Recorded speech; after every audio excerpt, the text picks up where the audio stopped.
There it is. The music had a little bit of a delay there.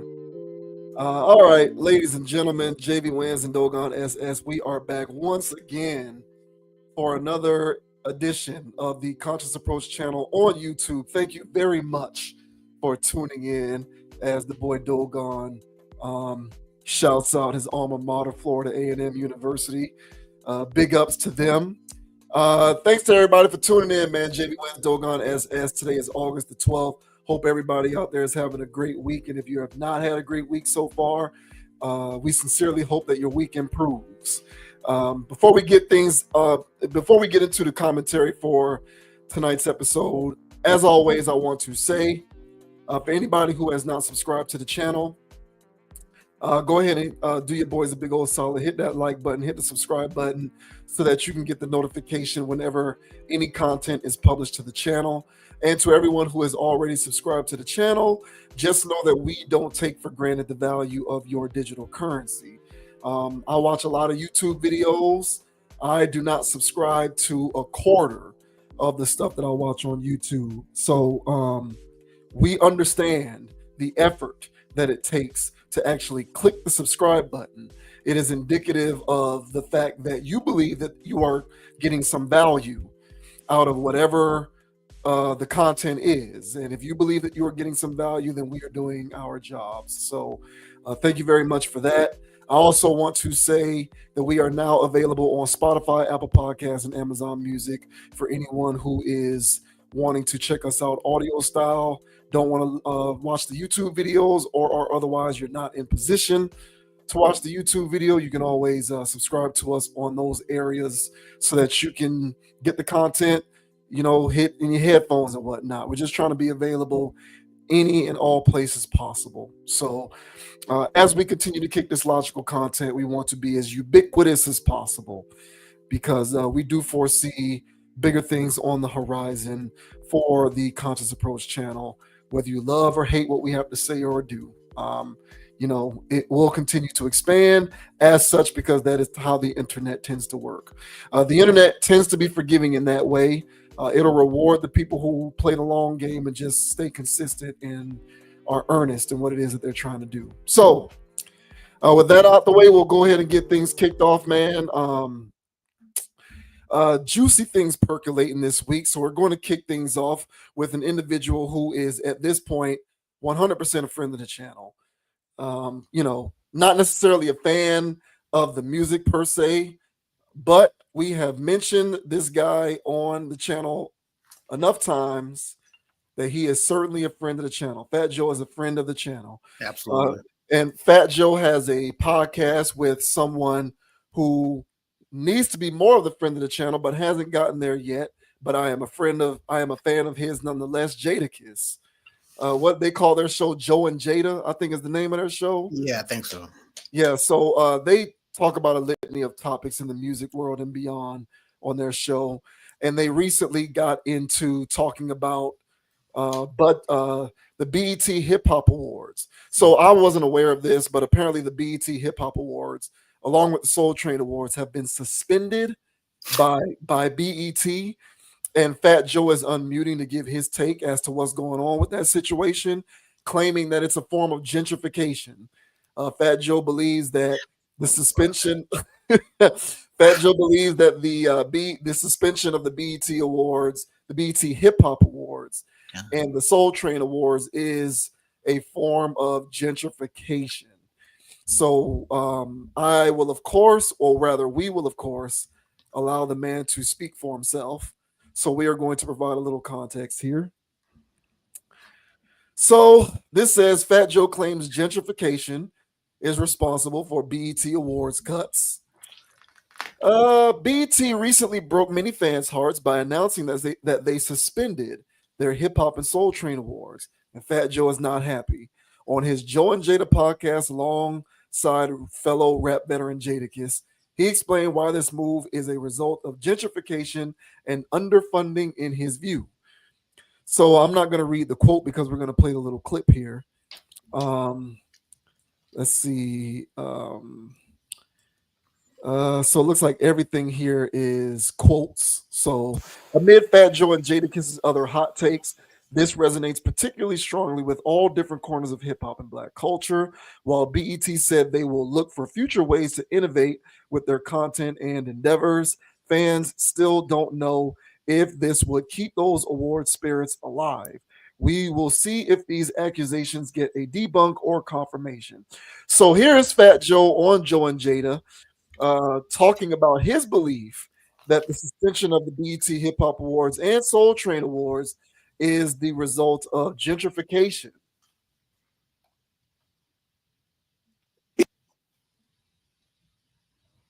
ET, this is a form of gentrification, what's going on right now. Right. So I don't know if y'all really want to ask me about this shit right here, right?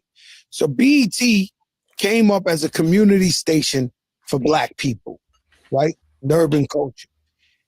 And our man, what is Bob Johnson, took the check.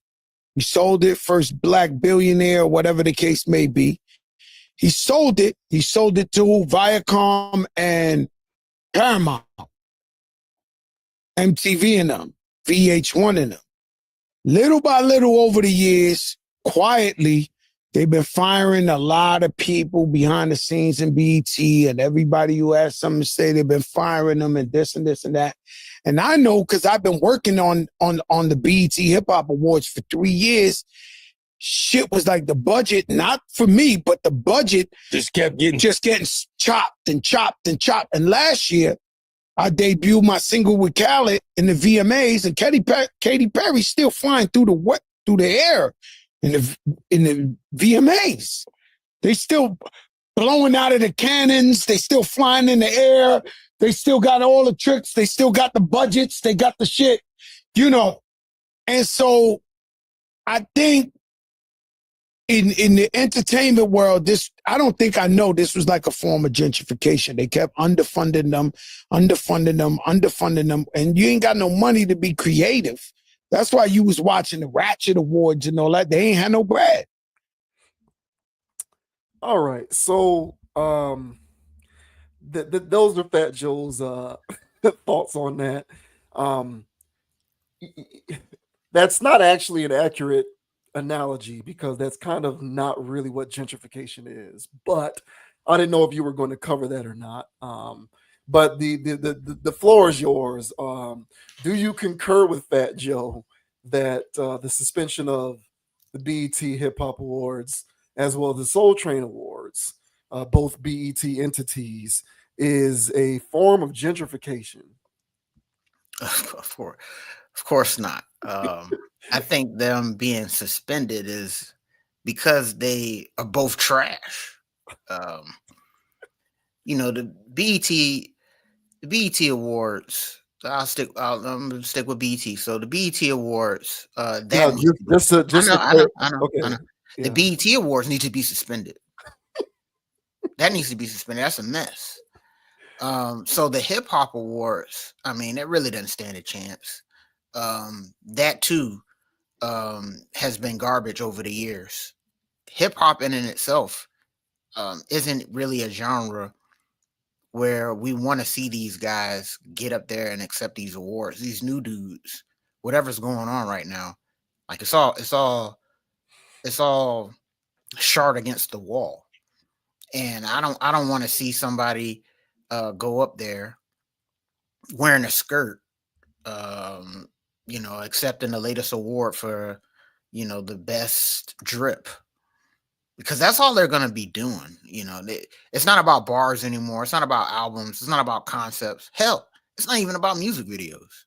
So the whole hip hop genre, in and of itself, has, in my opinion, caused the lack of interest from fans. Even if it was defunded and it wasn't as much going into the explosions, I don't watch hip hop for explosions and shiny suits. That's what Diddy did. Diddy did shiny suits, explosions, and I don't know if you remember that TV show where they talked about the most expensive music videos, and you'll see how much money they spending on one pyrotechnic explosion. And it's like, why would you spend $200,000 on, on an explosion that lasted all of 3 seconds in a music video. But that's what they were doing back in the day. And people could say the showmanship and stuff like that is what really sold it. No, everybody just watched music videos back then. So today, I'll still see videos that are conceptually interesting, based on how the guy edited it, and those are shot with iPhones. So you really don't really need a big budget in order to get the people captivated. So all that the stuff to say is that no, just over the years, the product of hip hop in and of itself, has become suspended. BET, the franchise, has also become suspended. Who actually watches BET still? I know there's people out there that still do, but come on, we got to do better. At some point, people do have to realize that this is Black exploitation television, and it has nothing to do with excellence or actual entertainment. So actually, it's a little bit surprising that they would suspend the awards, because that's their best time to have a whole jigaboo session on stage, and it be sanctioned. But hey, man, teach their own. Money's getting tight, man, and so they didn't want to waste the money on having an award show. I figure agendas always override money, but in this case, they said no. I guess work here is done. I don't think they really need to, perpetrate any more agendas towards the people. I think they're doing it on their own at this point. So, what are your thoughts, man, on Fat Joe saying that BET has become gentrified? That's why there's no more hip hop awards. What are your thoughts, man? No, I don't agree with him. Gentrification insinuates that there's an agenda against hip hop, and that was the source of the defunding. I don't believe that's the case. I think that the BET Hip Hop Awards and the Soul Train Awards are the result of corporate cuts, corporate budget cuts, things that tend to happen when the owner, when the headmaster has determined that the juice is no longer the squeeze. BET was sold by Bob Johnson in 2001. The BET Hip Hop Awards, the first year of that was 2006. It's been ratchet ever since 2006. It was never not ratchet. I think it's a bit misleading for Fat Joe to suggest that it is the result of underfunding and budget cuts as to why the show eventually devolved into a form of ratchetness. That program has been ratchet since its initial inception. Yes. And what you have to remember is you're dealing with corporate enterprises here. And when you're dealing with corporate enterprises, it doesn't matter what your perceived cultural relevance is. If the corporate headmaster, if the entity which owns you, because you are owned, has determined that the juice is no longer worth the squeeze, they are going to figure out ways to minimize the impact of that juice no longer being worth the squeeze. The corporate music industry, in my opinion, is no different than professional sports in this manner.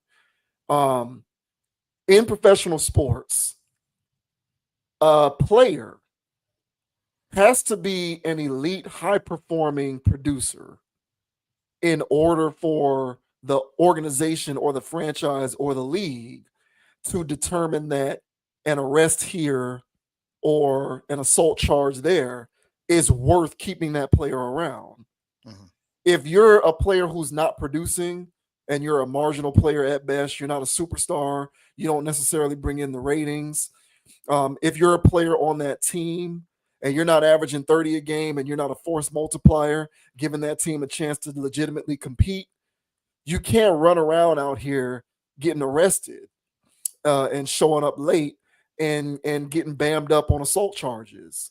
They're going to cut your ass, or they're going to figure out a way to void your contract. They're going to figure out a way to minimize the detrimental impact that you are contributing towards them, because you're not good enough to justify keeping you around. They've determined that the juice is not worth the squeeze. And so I feel like with the BET Hip Hop Awards, for example, in my opinion, as I said, that award show in particular, in my opinion, has been rather ratchet since its inception.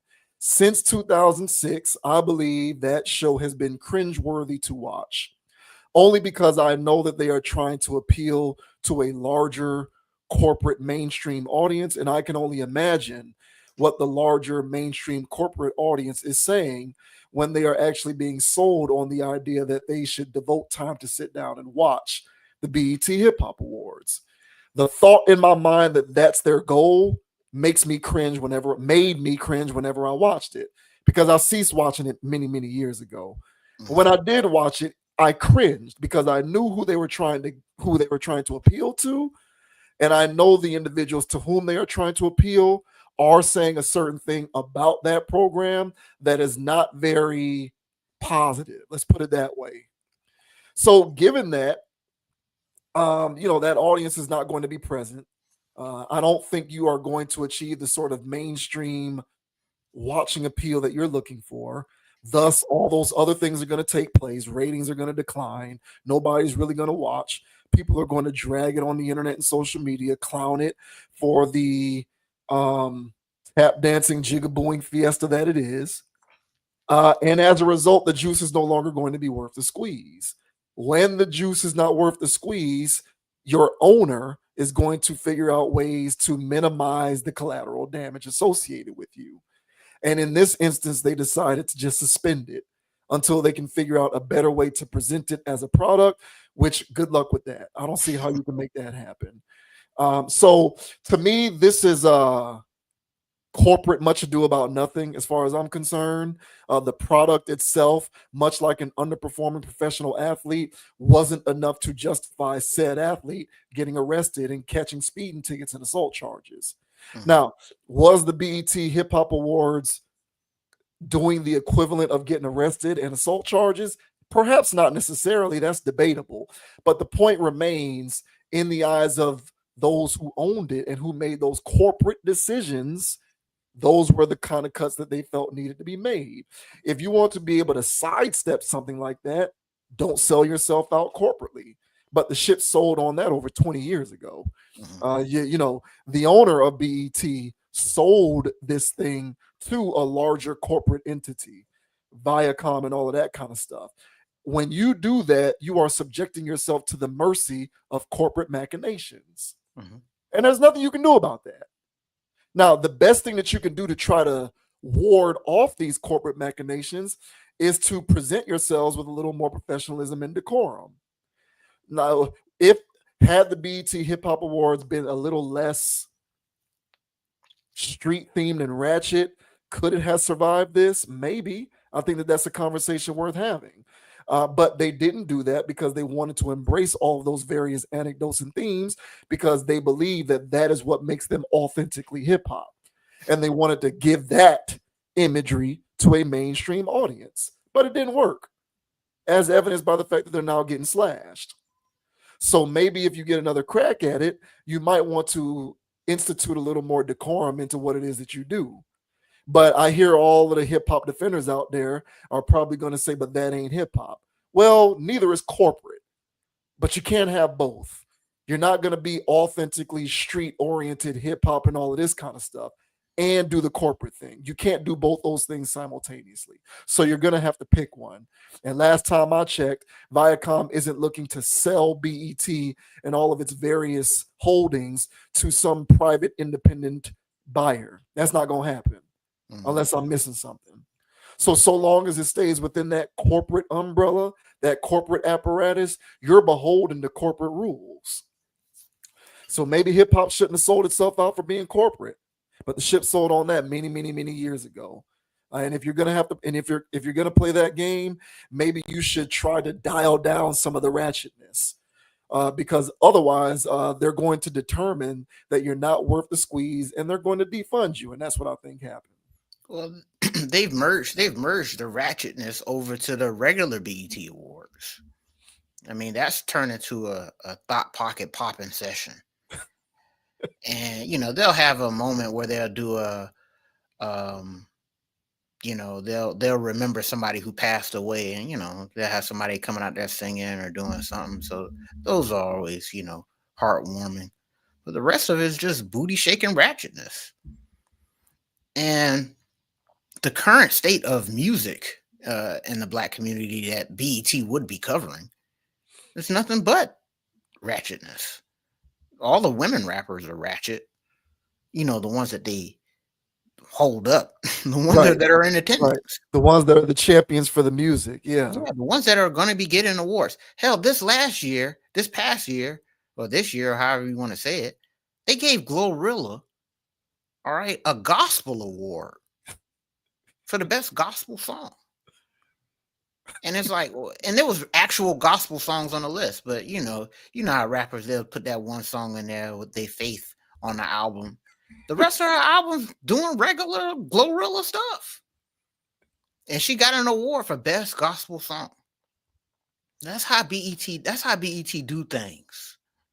That is them. Their job and their duty is to tell you that is Black excellence. Yeah. Right. They're doing exactly what they're there to do. And then what they realize is like, hey man, look, this regular award show is the hip hop awards. Why are we doing both of these? It's not like we're getting ratings either one. So let's just cut this one over here, the one that people really don't watch. Let's just cut this one over here. They're not even going to miss it. We're not. I don't even know who the target demographic for that stuff is. It must have been cool for Fat Joe and all the other, industry guys that it was just another party and another situation to go to, something else to get fresh for, I guess. But the average everyday person that got bills to pay, they ain't got time to be sitting around watching no hip hop awards. What are you going to give awards to NBA Youngboy? You know what I'm saying? For the best Massa album. Now, that boy named his album Massa, of all things. Trying to talk about slime. That ain't slime, bro. And I've seen people actually making think pieces about that, trying to flip it and make it seem like he's talking about how he feels like a slave. No, he's not. He's calling Big Trump Daddy Massa. And listen, man, this is the state of hip hop, air quote hip hop right now. All right. This sludge. I did myself a favor this past week, and I watched that Ice Cube movie, the one that everybody's ragging on. If you want a good laugh, bro, I suggest you watch it.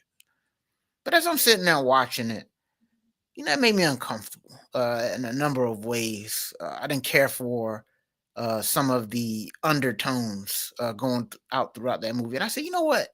I don't know why I keep getting Ice Cube a pass. I guess he plays both sides of the street well, but he was a part of gangster rap, and I hate gangster rap. I hate what it did to our people, and he was on the front lines pushing that foolishness. And I say that to say is that what hip hop was becoming,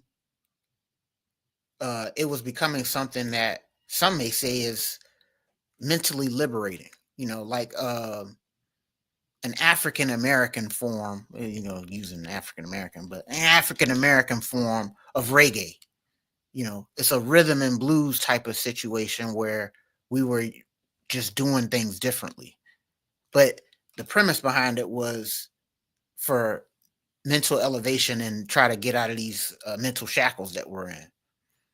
And then here comes corporatized gangster rap and pushing it to the people. And so what ended up happening is that the BET Awards is a reflection of a crystallized form of that introduction of gangster rap, pretty much. Because what we've talked about R&B not being R&B anymore is basically rap. So everything has degenerated into this form of crack that has decimated the community.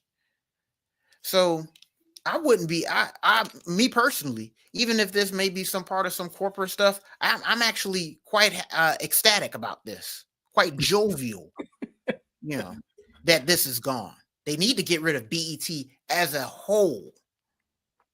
Get rid of it. So, so no, I don't care what Fat Joe's talking about here. Of course, he misses the hip hop awards. It's just something where he can still try to be relevant, I guess. But nah, man, good riddance. I hope it doesn't come back, and I hope they get rid of the other ratchet ass award show.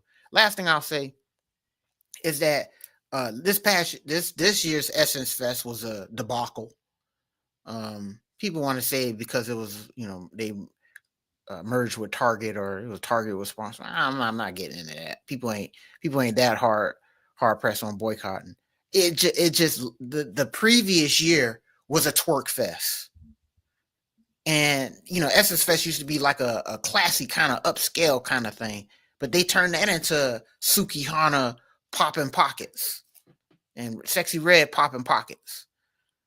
And so everything has degenerated into this mess. And so to the point where we were talking about the NAACP giving P-Valley awards. So if all of these award shows are going to be awarding ratchetness, I want no parts of it. So all of the shows, they can kick rocks. I think at this point, our people should be aware that these corporate entities who run these things are giving us this product for us to become whatever the hell they're pushing towards us. So the Sukihanas and the Sexy Reds and the P-Valleys. So if they don't decide to do that, that's good for us. We dodged the bullet. Yeah. So I don't care what Fat Joe's talking about. Unfortunately, bro, I think the majority of us are on the other side of the fence. And I think the majority of us believe that, They're BET taking stuff away from programming us. and no, in part, yeah, but I think the majority of us believe that BET, and by extension the BET Hip Hop Awards and the Soul Trade Awards, are, to quote 50 Cent, an accurate representation of our Yeah, culture. no. And so I think a lot of us feel slighted because we feel as though this is a part of our culture being taken away from us. That's what I think most people's reaction to this is. And I, of course, vehemently disagree with that. I agree with you. My issue with this stuff has always been the lack of balance. I think there's an imbalance in terms of the representation and the mainstreaming of the content, but I also believe that that's intentional for all the reasons that you put forth. If there was more balance, then I would agree that this is somewhat of a slight, because I would think that you are taking away all aspects of the rich tapestry of our culture, not just this one degenerative aspect of it. Just to add some color to what you said there, so I actually looked this up because I remembered it in real time, but I couldn't remember all of the channels that it was being shown on. So the BET awards, so not the BET Hip Hop Awards, but the BET Awards itself, are when that comes on, it's broadcast not just on BET, but it's also simultaneously broadcasted on MTV, MTV2, VH1, Logo, TV Land, and CMT, which is the Country Music Television Channel. Now, because that's the corporate aspect of it, because all those channels are owned by Viacom. So here's the thing with this, and this is what drives my point. I don't know very many people from our community who watch CMT, TV Land, maybe VH1 because of the ratchet reality shows, but CMT, TV Land, and Logo. So when you're talking about broadcasting your stuff on TV Land, Logo, and CMTV, that tells me that you are trying to appeal to a certain kind of mass audience. And when it doesn't hit because the content is of a certain variety, you're going to suffer the corporate ramifications of that, which oftentimes results in marginalization. So it's very clear to me that this, to use the term that you invoked, our art, Black excellence, as showcased through rap and hip hop, is trying to be disseminated not just to us, but to everybody else. And how that plays out is something that results in what, in my opinion, is an ineffective strategy. And I think that that's very conclusive, because otherwise, why cut it? Why get rid of it? Why get rid of it? So it's easy to play the blame game and say they're defunding this and slashing budgets. To me, it's a larger corporate operation at work here. And to me, it's working as intended, which is, if it doesn't drive the point home or make the money or make the ratings, they're going to get rid of it. The question is, why is it having that effect? Why is it having that impact? And I think that it's having that impact because you are trying to sell a certain kind of art as a mainstream form of art that represents an entire group of people. And I Mhm. just don't think that that washes with everybody, in my Mhm. opinion.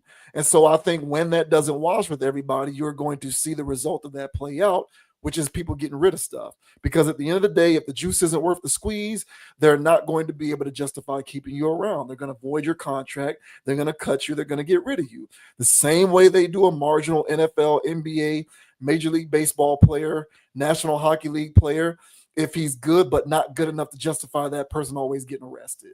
It's the Mhm. same thing working out here. So, everybody else will say that this is just people being anti-black, anti-rap, anti-hip hop. But to me, if rap was actually being rap and if hip hop was actually being hip hop, none of this would be happening. But it ceased to be that way a long time ago. And so you're going to continue to see this stuff getting defunded. And that to me isn't gentrification. That's just your corporate dollars at work. Yep. And Dave Chappelle said this, man, when he tried to go to Disney World with his kids, and here comes Mickey Mouse talking about, ho ho ho, I'm Rick James, bitch. You know what I'm saying? And it's because of who he portrayed on TV, how people treated him in real life. And when you talk about our type of programming being broadcast on country music, Logo, which I've never heard of, VH1, all these other platforms and stuff like this, and then the first thing that they see is Sexy Red and Suki Hana busting it wide open on stage. Here comes Meg the Stallion, y'all. Let's not forget her.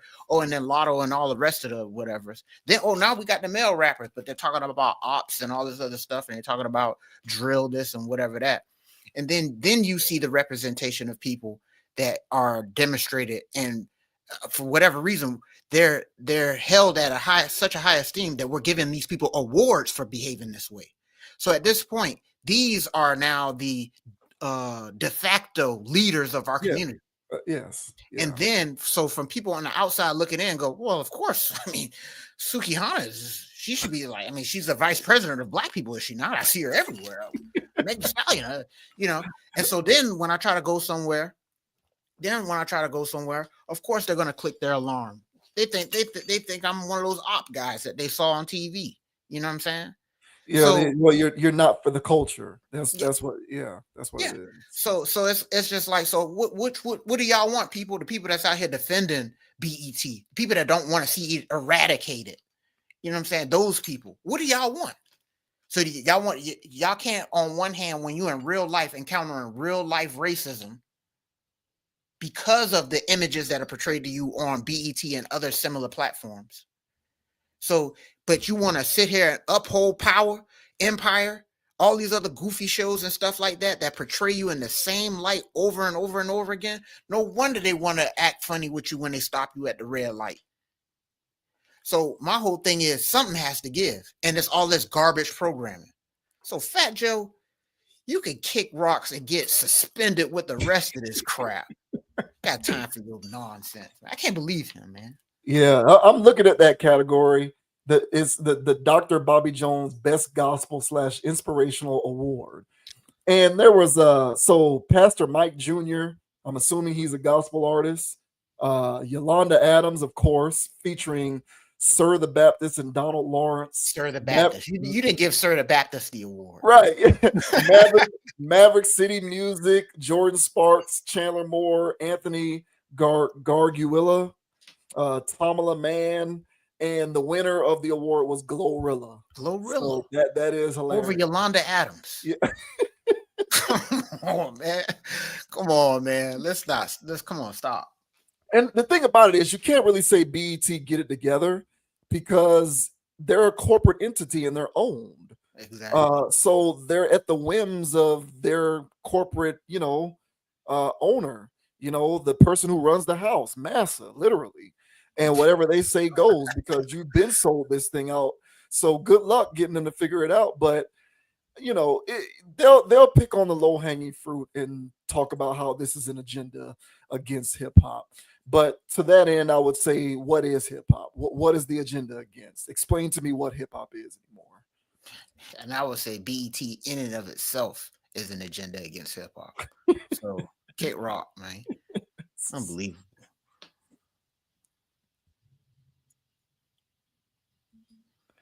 All right, and now we have the dildos heard around the world. Oh, So apparently, the WNBA has been besieged by people throwing sex toys onto the court unreal. during games, and this has caused quite a stir. People unmuting to once again defend the WNBA against misogyny What and is there to defend sexism. here? What?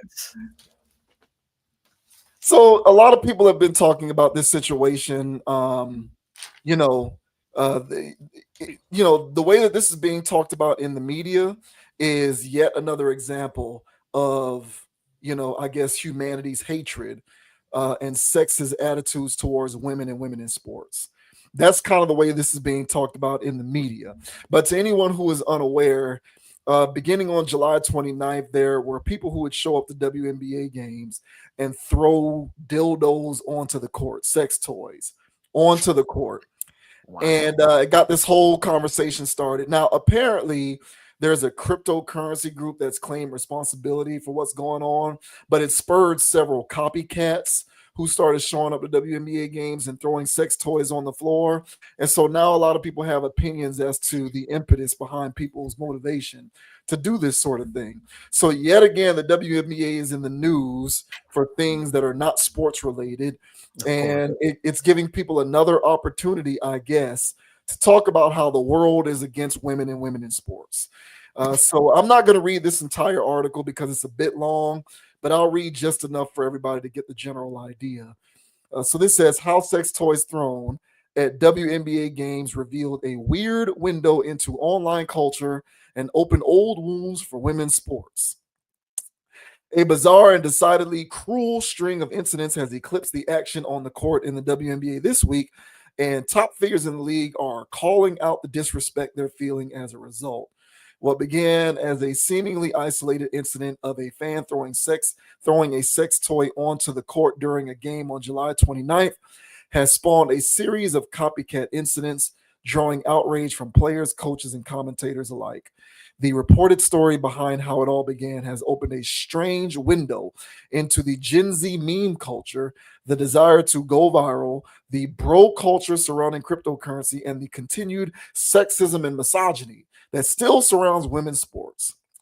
Two men, one 23-year-old, according to Reuters, and another 18 per CNN affiliate KPNX, have been arrested over the alleged incidents, and a group of cryptocurrency meme coin creators say they're behind it.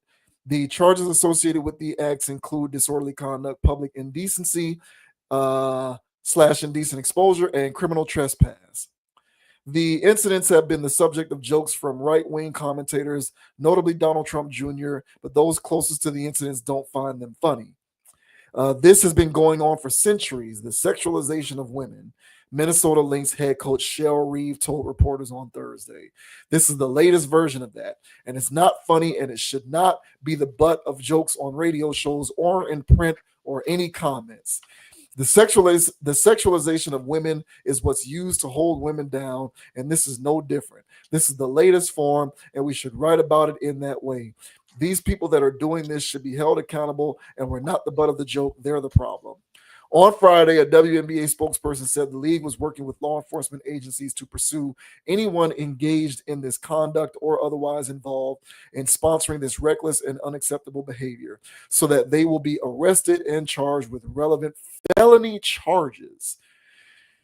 The WNBA is no stranger to being the target of sexism and racism. While the league is synonymous with inclusivity, especially for Black and queer women, it has found itself caught up in the larger American culture war in recent years as its popularity has skyrocketed. Some see this trend of throwing sex toys into the middle of games as the latest manifestation of that. So that gives you pretty much the general idea. So what do you make of this whole situation with people throwing these objects onto the court and defenders of the WNBA unmuting to talk about how, it's a continued example of, the sexualization of women in sports and Please, just the sexualization of women, period. please spare me with the sexualization stuff. Let me see. Now, first, I think you're my gonna go. reaction. I think me and you are gonna go the same direction. I But, don't know, bro. but We'll go see. ahead. Go ahead. I'm gonna go a little galaxy on this one. Okay. Okay. Now, first, my reaction to seeing the Smex toy on the court. I'm just scrolling on social media, just trying to enjoy myself, honestly. Then I see that there's some, ruckus going on the bench at a WNBA game, and I'm like, well, what's going on there? Let's see, right? So then, they finally cut to it on national television. They showed the toy on national television and then cut away immediately. It's like, okay, first of all, there's producers. So it was like camera 4. And they cut to camera 4 to show it, and we can't show that. Meme coin, shmeme coin. To me, this is new age. I think this is some type of guerrilla marketing, new age type of thing where they need attention.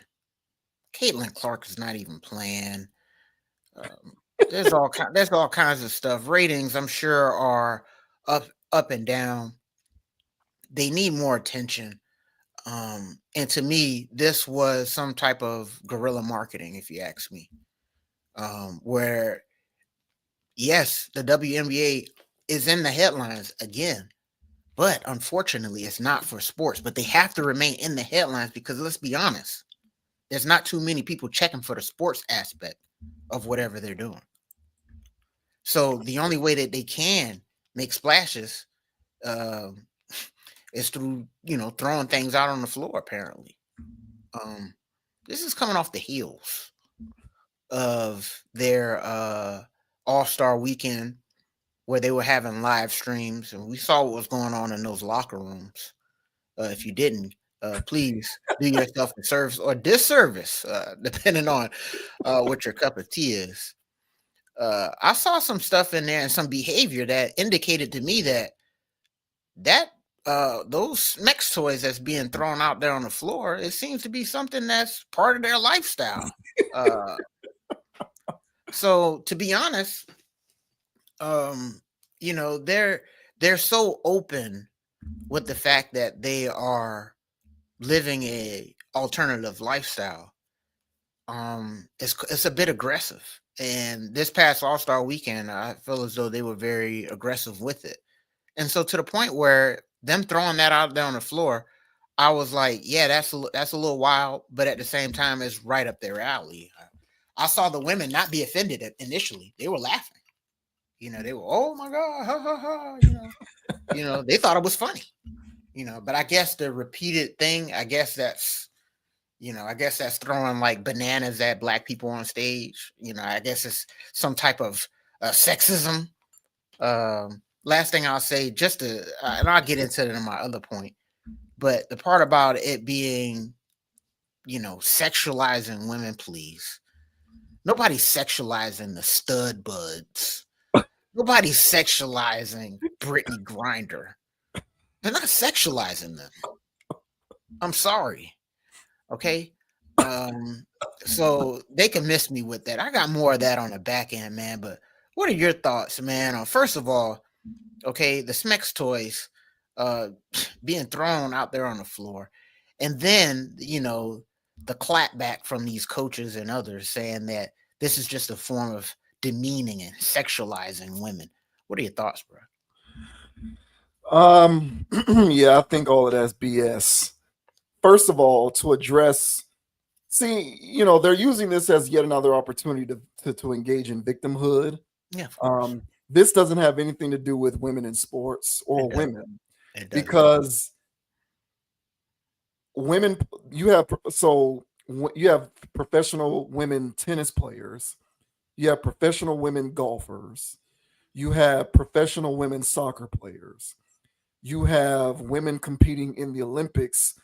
So, like, for things like gymnastics and track and field and whatnot, that's like the professional level for women competing in like those particular sports. You have women competing in volleyball professionally, all of it. So women are competing in sports on a professional level, not just in basketball. No one's throwing sex toys on a golf course during an LPGA event. Come on, bro. No one's throwing sex toys on the tennis court during Wimbledon when women are competing in Wimbledon or the French Open or the Australian Open. No one's throwing sex toys onto the track when women are competing as professional drivers, NASCAR, IndyCar, or whatever. That's correct. No one's doing it. Beach volleyball, a sport in which women are literally wearing bikinis while they compete, and no one's throwing sex toys into the way of them playing and competing in beach volleyball. They should. I'd say that. That's my thing, right? If this was about the sexualization of women, you would actually see this happening in sports in which women were actually sexualizing themselves while competing. I got you. Like, wouldn't logic suggest you would see something like that then? Yeah. But you don't. You see it in the WNBA, where the players have gone out of their way to position themselves as, this is what we're about. Take it or leave it. But if you leave it, we're going to bitch and complain about the fact that you're leaving it. And I think most people are just going to troll that kind of behavior just to get a rise out of you because they know they can.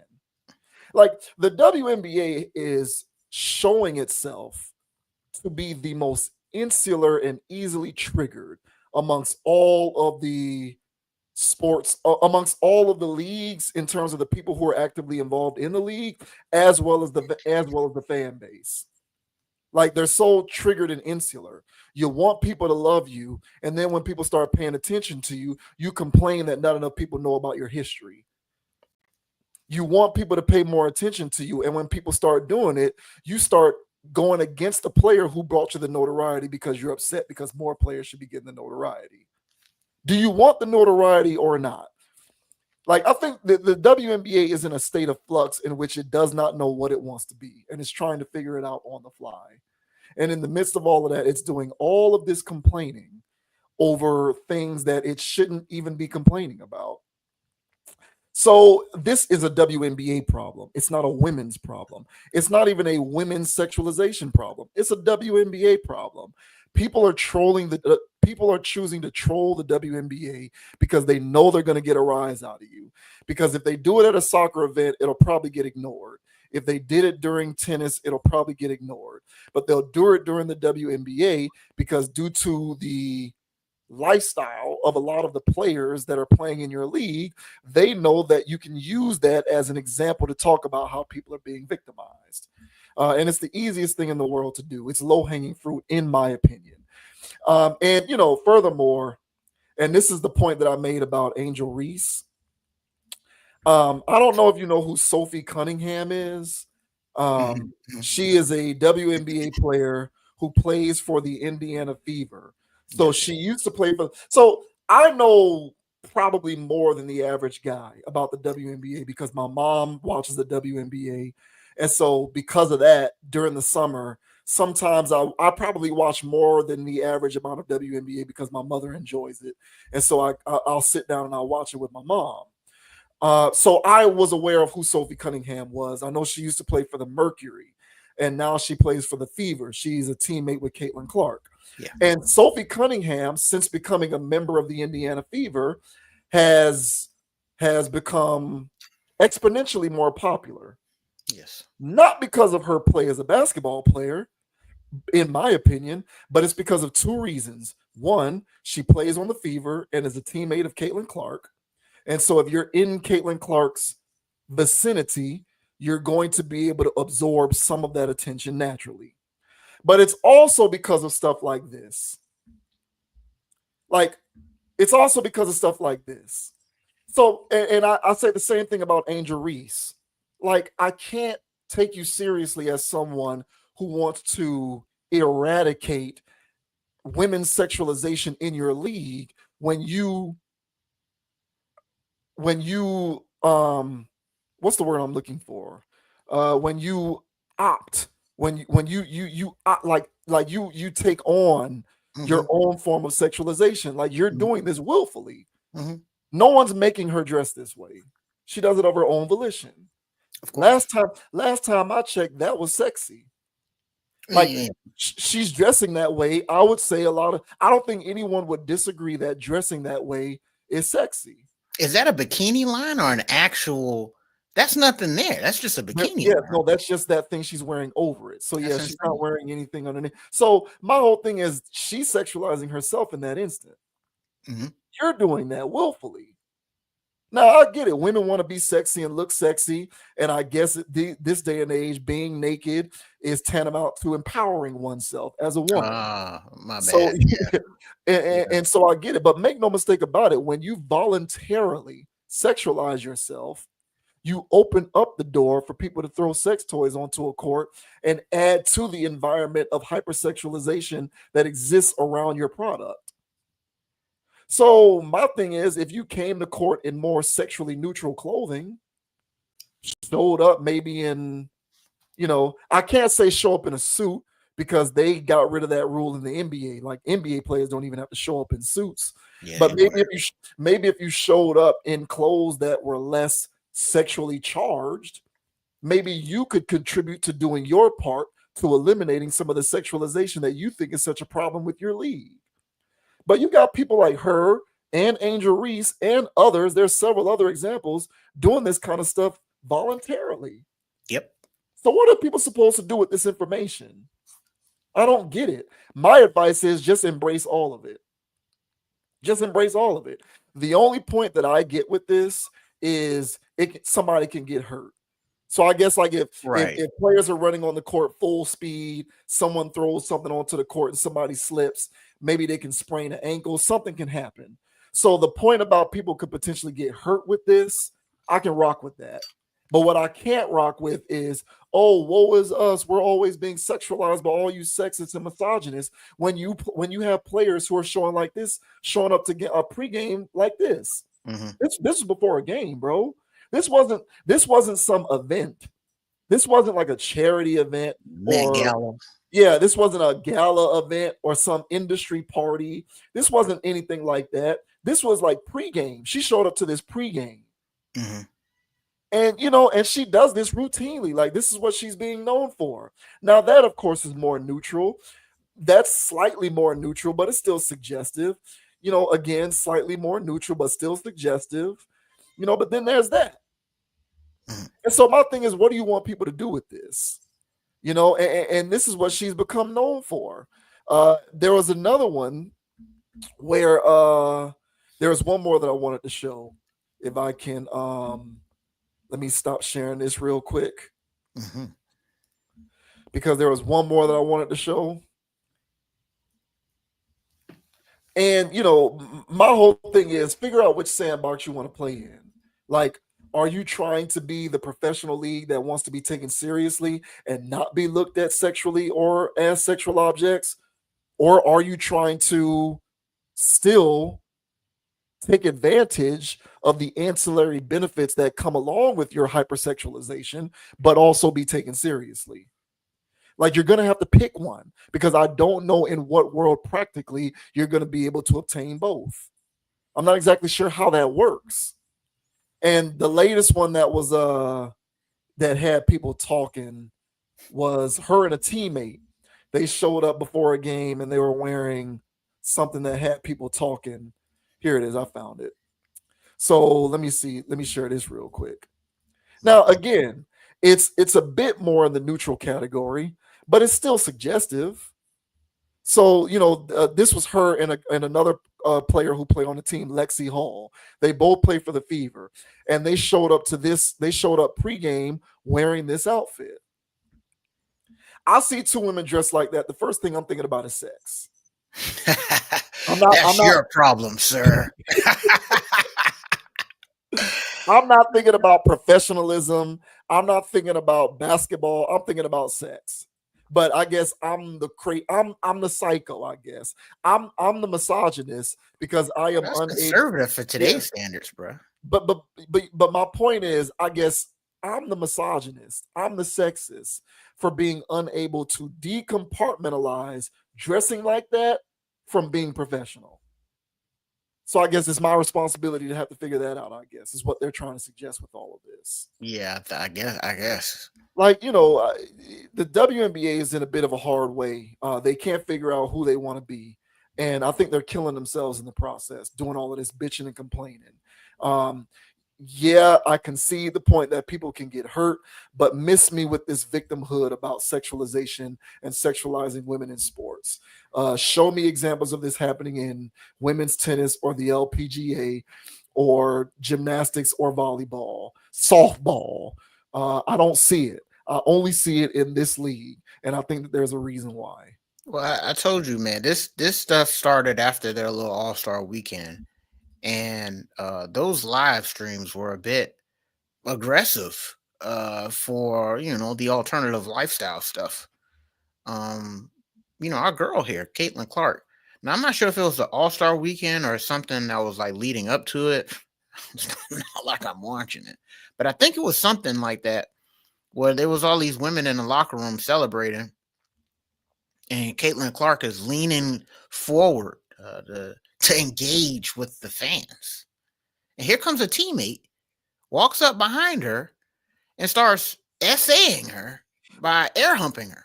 So that wasn't the All-Star game. I know what you're talking about. That was Okay, that after. was their little cup thing. Yes, that was after Okay, they won the equivalent of the in-season tournament for the okay, but WNBA. that was SA.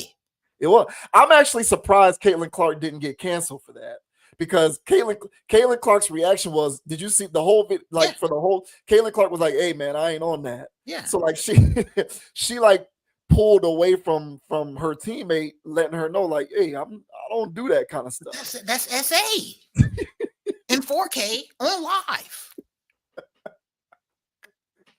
We don't see that in any other sport. We don't see that. We heard about Christian Wilkins, whatever his name is. We heard about him essaying people in the locker room, but we're not seeing that per se on live. Okay, and so when he did assault somebody when he was at Clemson, but you guys get where I'm getting at. Okay, it's a situation where the whole sport is really embracing. I saw commentary after that from women laughing, joking, and I was like, wait a second. So a woman can essay a woman and it's all good? What happened to essay being bad no matter who does it? And so when you see what's going on, and then followed up by the All-Star weekend, because that one I do remember that they were live streaming and they were at some type of function or whatever, and they just turning up and they all doing all this other stuff, and it's in the air that they about that action, they out here. And so when that is the smog that is hovering around your league, it seems as though that's what's first, and then basketball comes second. But I'm with you in the context that it doesn't happen in any other female sport. And like something like women's volleyball, Beach volleyball. They're literally wearing bikinis. I mean, yeah, if you wanna take it there, that'll be the sport. You know what I'm saying? But yeah, I'm with you, bro. So it's a no. It has nothing to do with men. It's not men sexualizing WNBA players. Give me a break. And this is my problem with this stuff. See, women that talk like that are marginalizing themselves. This is my Galaxy Brand take. They're marginalizing themselves talking like that. If they knew how powerful they were, they wouldn't engage in these types of conversations. These conversations that they're getting in, talking about their sexuality, talking about being empowered by all of this other stuff, everything that they're talking about, all of that stuff is patriarchy. They're talking patriarchy by saying that you're subjecting me to sex because I'm not. That's patriarchy. That's not liberating them. That's not helping them at all. That's going to ensure they're going to stay in this system. And if they know who they really are and how powerful they really are, they wouldn't engage with it. They wouldn't entertain it. They would just move. But them sitting there crying, playing victim, and all this other stuff, our oppression. That's no different than we shall overcome. That's no different than sit-in energy. You're playing basketball. You're supposed to be doing something that's greater than dribbling a ball. Dribbling a ball is corporate stuff. You're playing for the patriarchy. There's nothing empowering about what they're doing. Nothing. So the irony of their whole argument is that you are treating me like a misogynist while I'm playing in a misogynist league, playing a misogynist sport. Of course. You said nothing there. So a real power in a woman has nothing to do about how good her crossover is or how deep she can shoot a three. So when they start acting like how women should act, a la what you're saying, at least for the dress code part, where you were mentioning the dress code, I'm talking about like the whole thing, because I agree with you. If they carry themselves like how a woman should be, they wouldn't be meeting these levels of disrespect. But I'm telling you right now, much like how I said in the BET thing, what you show people is sex. No other sport shows how freaky y'all get. But like I said, at that little in-season tournament thing, y'all was turning up in that locker room getting weird. Then in the all-star thing, y'all turning up and getting weird. No other female sport is doing this. Y'all gotta let us know what y'all about. So of course people are throwing anal beads on the court. Duh, it lines up. So don't sit here, don't be the pot calling the kettle black. Don't be sitting there talking about something, oh, why us? Why y'all treating us like they just hate the WNBA? No, it's something about y'all energy. Y'all are receiving, no pun intended. Y'all are receiving what y'all putting out. So they ain't throw that on the court when Cheryl Swoops was playing. Lisa Leslie and them. But this generation of stud buds and badasses and baddies, of course they're throwing that out there. So hey man, y'all can kick rocks. It ain't us doing this to y'all. Y'all better start looking in the mirror. And I'm just talking about the ones that are actually getting offended like that. Yeah, because it's not all of them. It's not all of them. It ain't all of them. But for the ones who do it, to me, it just it's annoying. Like it rings hollow. I've already told you this, speaking of the patriarchy, I really don't believe that, in my opinion, I don't think people in general, but women more specifically, actually want to see the patriarchy go away. I don't believe that. At this rate, it doesn't seem like it. What I think people want is for us to get rid of all of the aspects of the patriarchy that work to their detriment, but they still get to keep all of the aspects of the patriarchy that work to their benefit. Correct. No one wants it's just like this conversation around gender neutrality. No one wants ultimate gender equality. If that were true, we'd have women approaching men in public. We would have women asking men out on dates. We would have women paying for stuff. We would have that kind of stuff going on. Clearly, that is not happening. Mhm. So there's actually no such thing as gender equality. All people want is for them to retain the stuff that benefits them and get rid of all the stuff that works to their detriment. Yep. And what I think people who complain about stuff like this with the WNBA are in a similar headspace as people who like don't want to be viewed as mere objects of a man's sexual attention or otherwise sexual objects, but still want to be able to dress up and look sexy and get into the club for free. So it's the same people. So you Mhm. want to be able to do the same. You want to be able to do all of it. You want to be able to not be judged or impacted negatively by the very same ecosystem that can serve to benefit you in certain ways. Yes. That's what I think people are after. Mhm. And so I think individuals like Angel Reese and Sophie Cunningham, for example, actually don't hate misogyny or the patriarchy. They just want to be able to get rid of the stuff that they don't like, Right. but still be able to do anything that they want as long as it benefits them. Hence why Correct. they insist on dressing the way that they dress pregame. And listen, I am not somebody who's sitting here saying women need to show up in parkas or pantsuits. You sure? like I listen, and I already did the screen share. If Yeah. Sophie Cunningham wants to show up before a game wearing a thong bikini, go for it for all I care. Just don't come on the back end to me complaining about being sexualized when you Right. get sexualized for doing it. Right. Because that's what's gonna happen. Right. Like this is the real world. This is not fake world. Like this is not the world according to WNBA players or women. This is the world according to how it actually operates. And Right. in the world how it actually operates, when you voluntarily sexualize yourself, you are going to receive sexual attention in return. And when you receive said sexual attention, you are not in the right by complaining about being sexualized.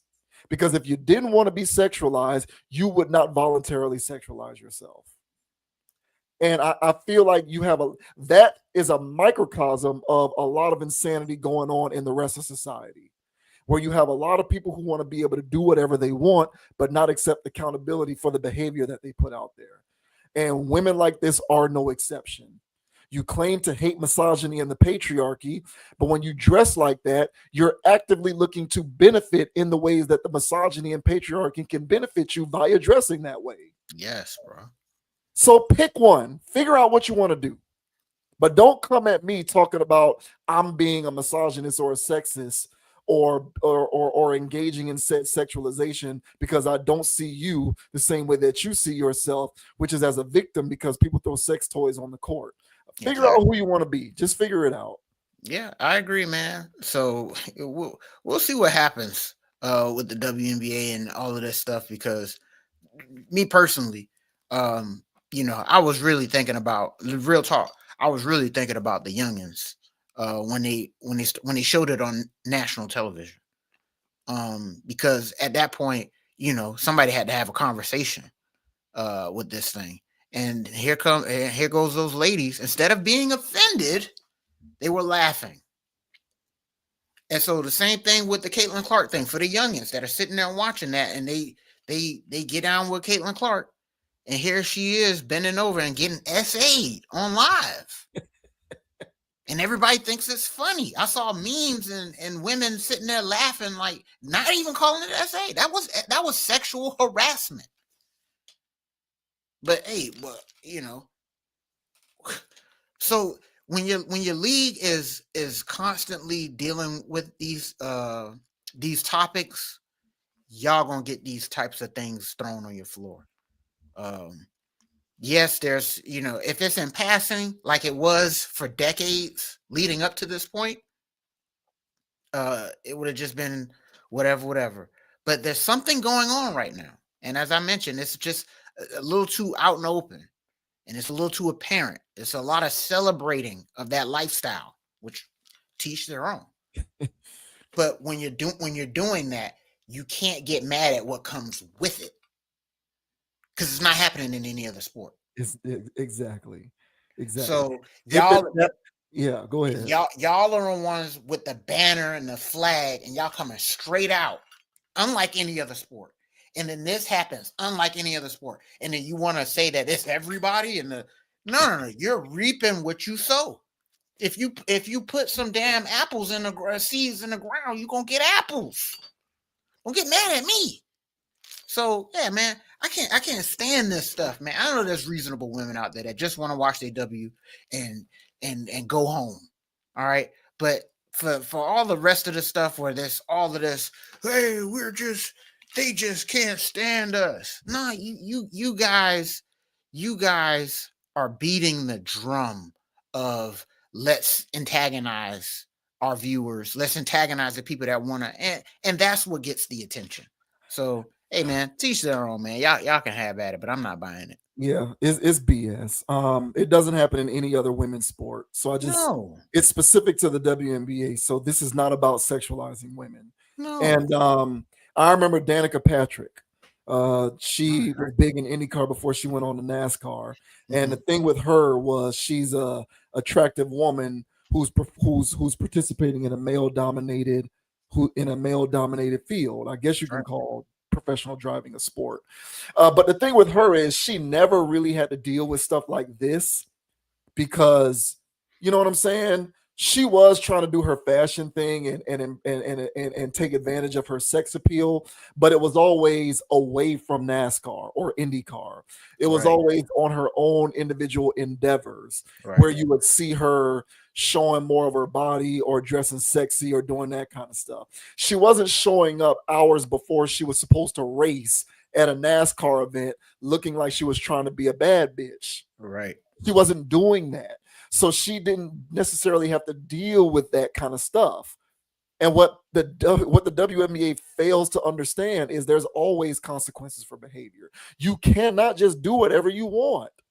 And nobody was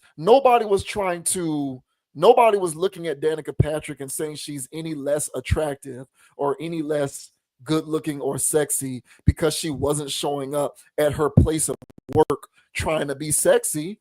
No one was making that separation. People were saying, here's a professional competing in a male dominated sport, and she also does this other stuff on the side. So there's a difference. And it's ridiculous. People just don't get it. They just seem to really relish in the complaining. It really does look like they want to relish in the complaining. Yep. And I feel like until they get that part figured out, they're always going to feel like they're not getting the respect that they deserve because in actuality they don't even know who they want to be. Yeah, and they're just going to continue to turn people like me off. Yeah, that want to be a fan of it, that want to see them get more money. You know, like why not? But all of this crying and like, come on, man. But there are solid women in the league that you don't hear a peep out of, and I respect them. But all this other stuff going on with these people just constantly, it's the same voices, the same people. It's like, man, y'all going somewhere. Nobody's buying that trash. Unbelievable. Figure it out, WNBA. Y'all don't know what y'all want to do. Y'all don't know who you want to be. That's your problem. They don't know who they want to be.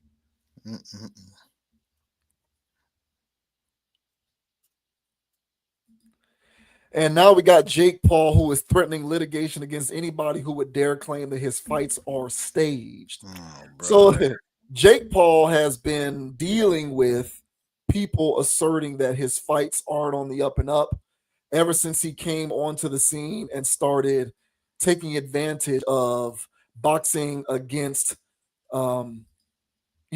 either people who aren't boxers at all or boxers who are well past their physical prime and aren't actually still competing as boxers.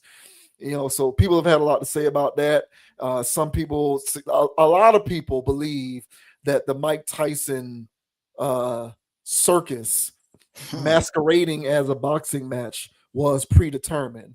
And so I guess Jake Paul is hearing the noise. He's a bit sensitive and in his feelings. And he is now saying that he is willing to sue people who suggest that his fights were not legitimate. So this says Jake Paul threatens legal action against anyone who accuses him of staging fights. YouTuber turned boxer Jake Paul declared on Saturday via his Instagram story that he would pursue litigation against anyone who questioned the legitimacy of his matches. This claim follows recent comments made by Piers Morgan. If anyone says my fights are staged, you will be sued. And secondly, you're a jealous ass peasant who cannot even believe how good I am at this sport, and you should go to church to fix your insecurities. I pray for you because I have so much love. I pray for you because I have so much love for humanity, and that includes the people who are against me. Genuinely, I pray for you, and I want the world to be in a better place. You people are filled with a disease, and I'm here to help you cure it. Oh, brother. The issues between Paul and Morgan began in June when Paul left an interview with the British commentator. During the interview, Morgan said he doubted Paul could last 10 seconds against Mike Tyson at his peak. So I'm going to skip through some of those quotes because they're not really the point. Shortly after the interview was uploaded online, Morgan criticized Paul in a since deleted tweet. He called Paul's fights boring, staged BS and accused him of intentionally fighting older fighters way past their prime. He also called Paul's fight with Julio Cesar Chavez Jr. an unwatchable farce, but swiftly deleted his tweet criticizing the affair. On Saturday, Morgan walked back his tweet, his deleted tweet. I posted a few weeks ago that Jake Paul's boxing career has been boring stage BS. What I meant is that his fights have been predominantly against older, past their prime opponents, which may be lucrative for both sides and may have entertainment value, but don't reveal how he stacks up against currently ranked boxers and therefore are not a good look for the sport. Blah, blah, blah, blah, blah. Adrian Broner recently suggested an interest in fighting Jake Paul. As of writing, that does not appear to be on the table in a serious capacity. Paul is rumored to be in negotiations with Anthony Joshua. In boxing circles, he is broadly expected to be Joshua's next opponent. Joshua, a former two-time WBA, IBF, and WBO world heavyweight champion, has not fought since September 2024. There, he lost to Daniel Dubois by knockout. So, Jake Paul is in his feelings, and he wants to sue people who suggested his fights are staged. What do you think about this threat from Mr. YouTuber turned boxer Jake Paul? Well, I say for one, he's got enough guap to actually do that. He does, and he's been making bags with these boxing endeavors. Me personally, I when we covered the Mike Tyson situation, I don't remember exactly what my stance was, but today, I just think that boxing as a whole is WWE. I've seen I think while I was talking about that, I've seen stuff where like Mike Tyson compilations and his knockouts and stuff. Now, whether these people are just too scared to fight Mike or whatever, but sometimes he barely grazed the people, and they were out cold. And you know, Don King, the promoter, it's a lot of shenanigans going on. And and that was Mike, who I actually watched, but I've seen other fights and other things where people are take dives.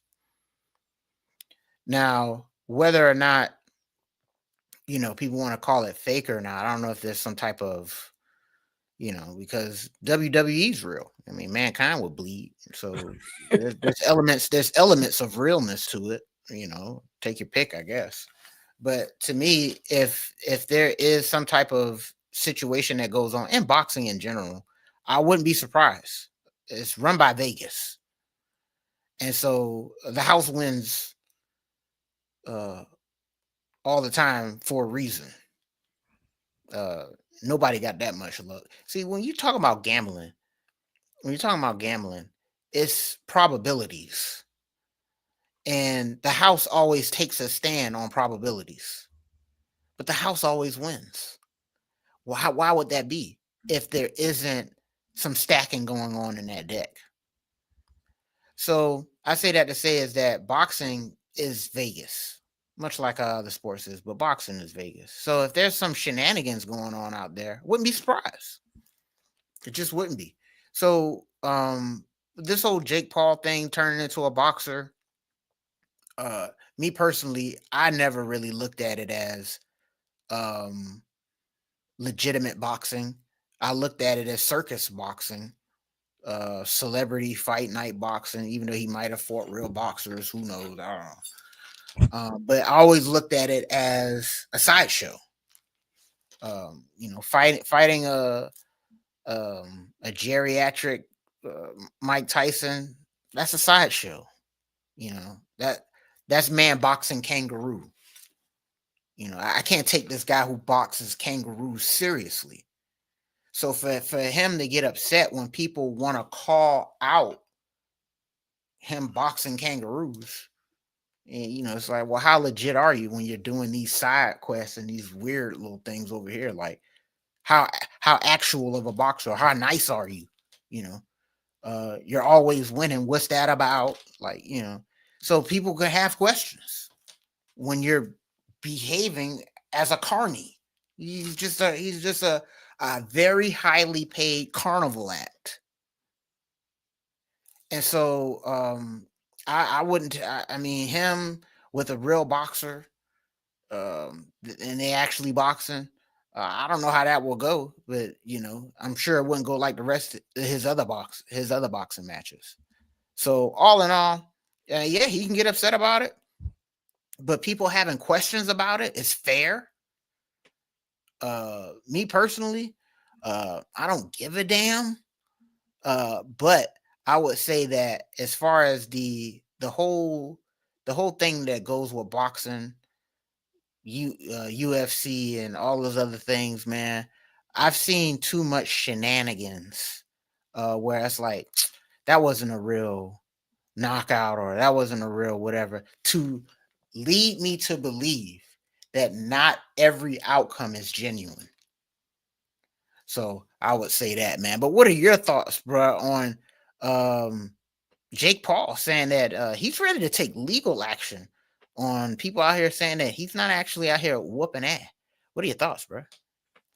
It's good that he has as much money as he does because he's going to be dealing with this until he's not trying to box anymore. Yeah, yeah. Because of the way he got into it. He's not going to be able to sidestep that. So there's nothing he can do. He went from being a non-classically trained, not even good enough to be considered amateur, into and being a YouTuber and content creator. So he's parlayed all of that background into trying to box. From here on out, the result of any of his fights are going to be subject to some kind of ridicule because of the way that he got into it.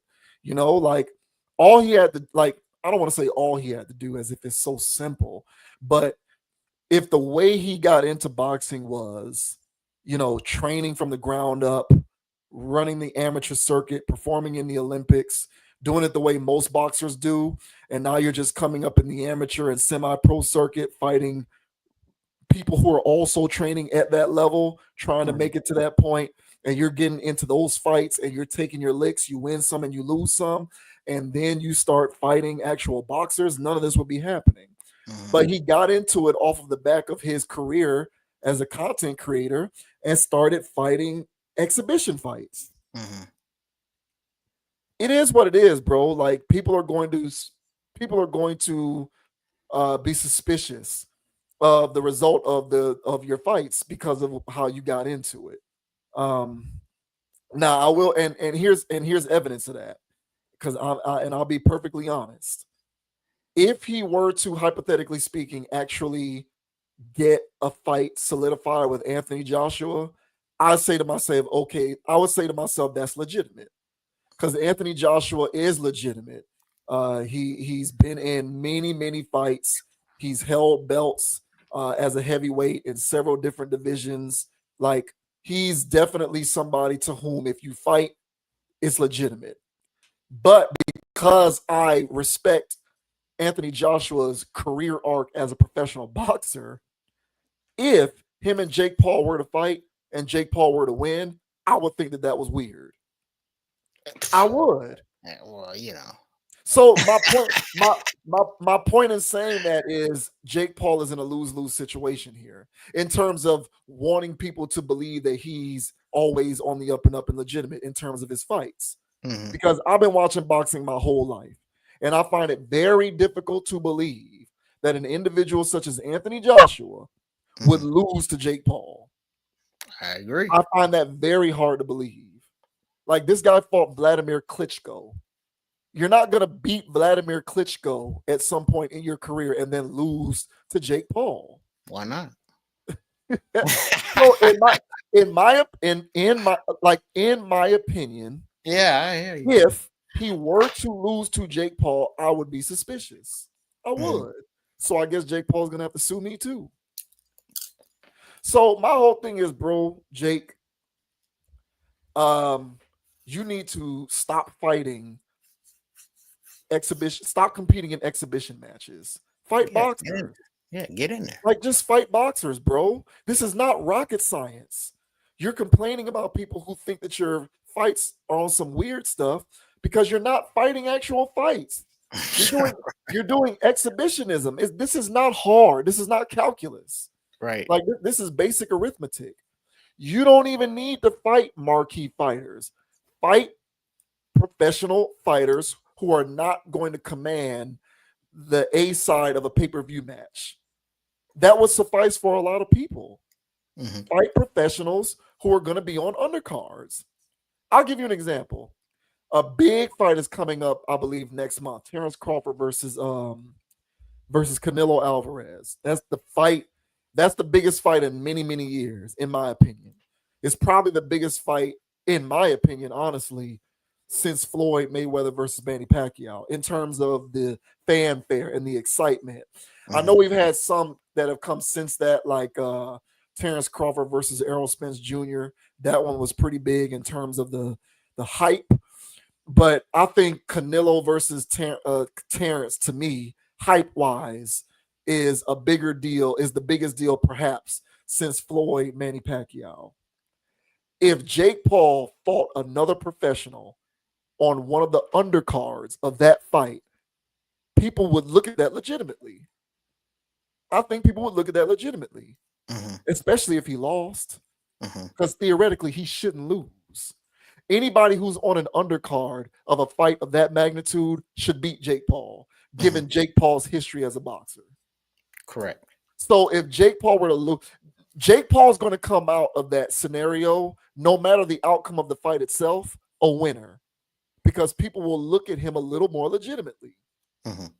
But he's choosing to go the circus route, Right. the entertainment route. He's Right. trying to circumvent the system to jump all the way to the front of the line as the A side and still at the same time be viewed as a legitimate boxer. It's not going to happen, bro. Mhm. It's Mhm. not going to happen. People are going to look at you sideways because of your approach to this situation. So I don't know what people expect, but it's good that he has deep pockets because until he switches his operation up, people are going to continue to question the legitimacy of his fights. Yeah, man, and that's my central point, man, is the carnival aspect of it all.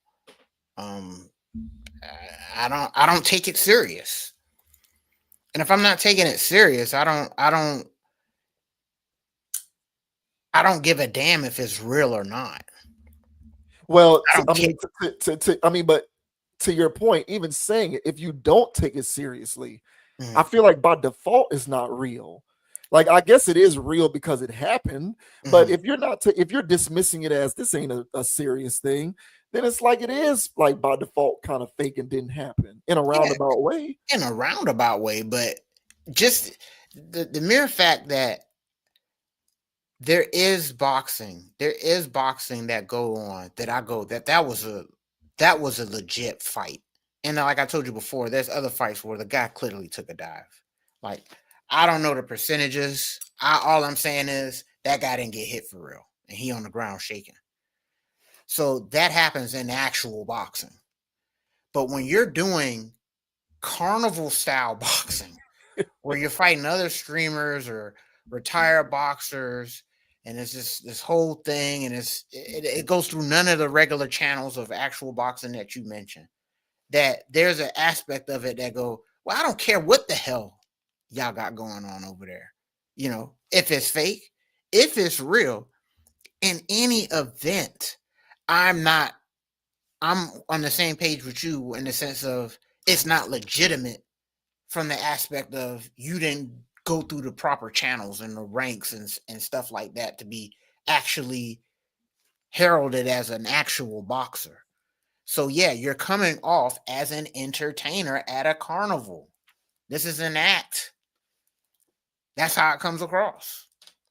And so I'm with you in the same sense that I'm with you in the same sense that you know, there's certain contexts where he's just an absolute lose-lose, you know, because of the realm that he's in.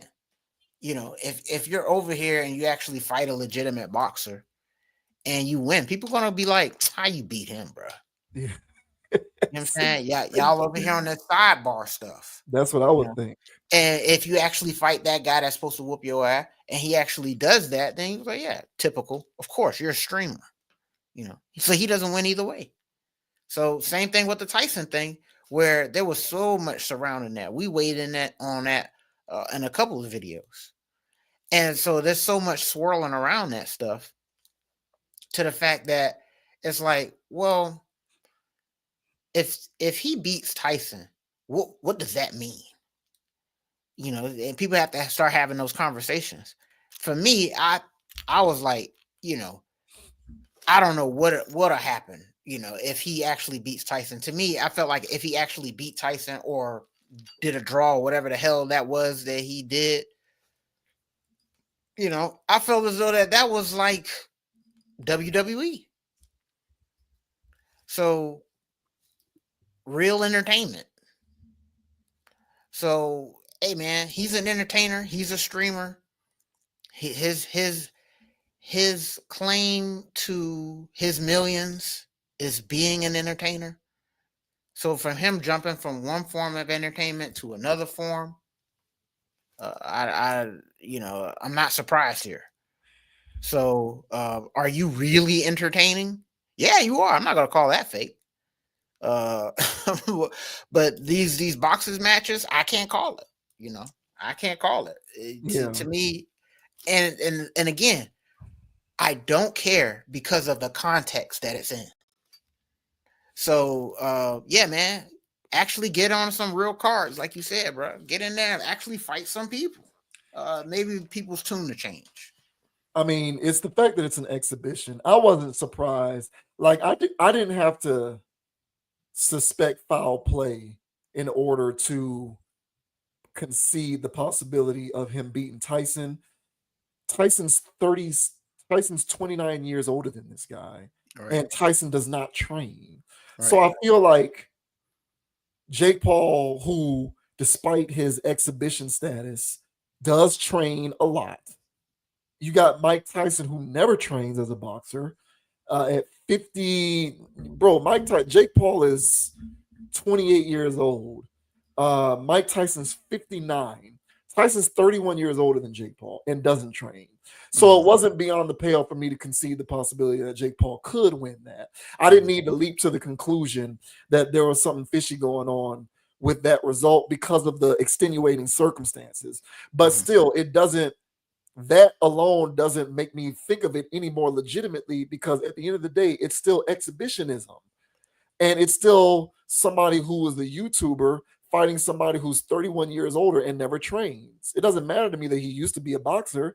He's far removed from the sport. So to me, it just doesn't matter whether it's legitimate or not in terms of any sort of a fixing or weird thing with Vegas going on. To me, that is the same result as it being purely for exhibition purposes, or to use your phraseology, WWE.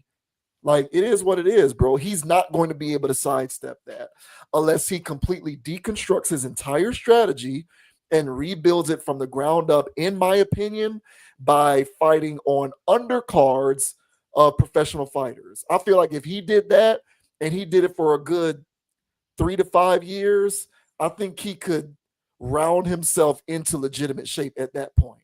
But he's 28, so he's already kind of old.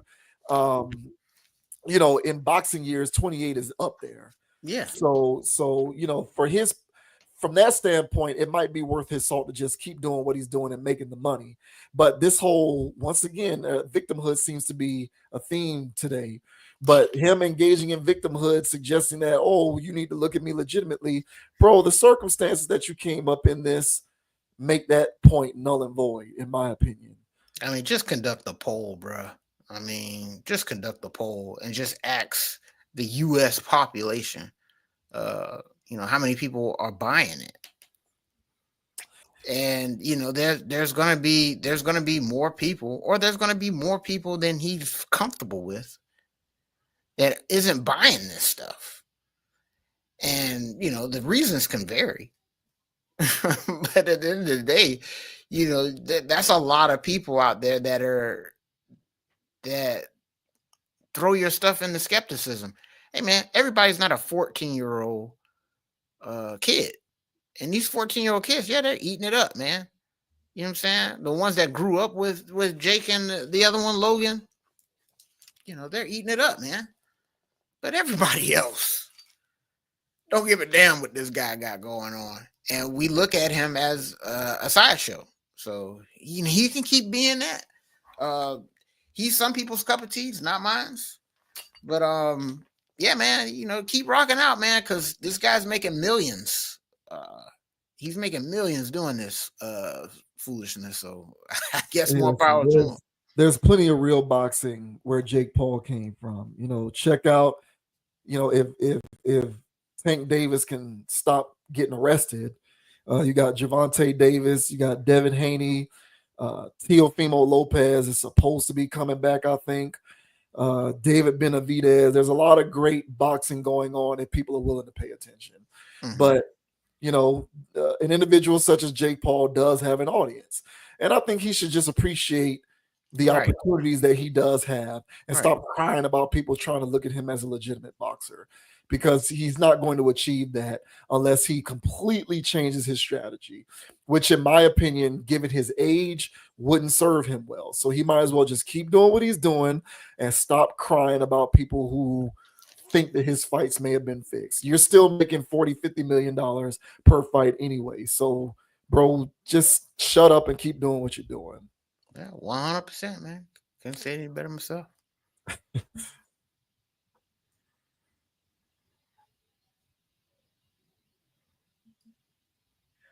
And now we got will.i.am, who believes that Black Thought is a zillion times better than Jay-Z. Ah, yes.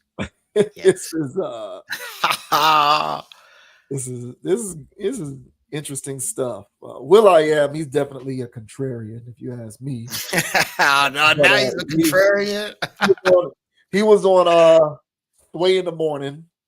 will.i.am was on Sway in the Morning, and they somehow got onto the subjects. will.i.am says Black Thought is a trillion times better than Jay-Z, though he can't, summarily conclude such a thing. He'd love to see a battle of some sort for it to become conclusive, but in his mind, his top 5 is what it is. It does not include Jay-Z, and Black Thought's much better than Jay-Z.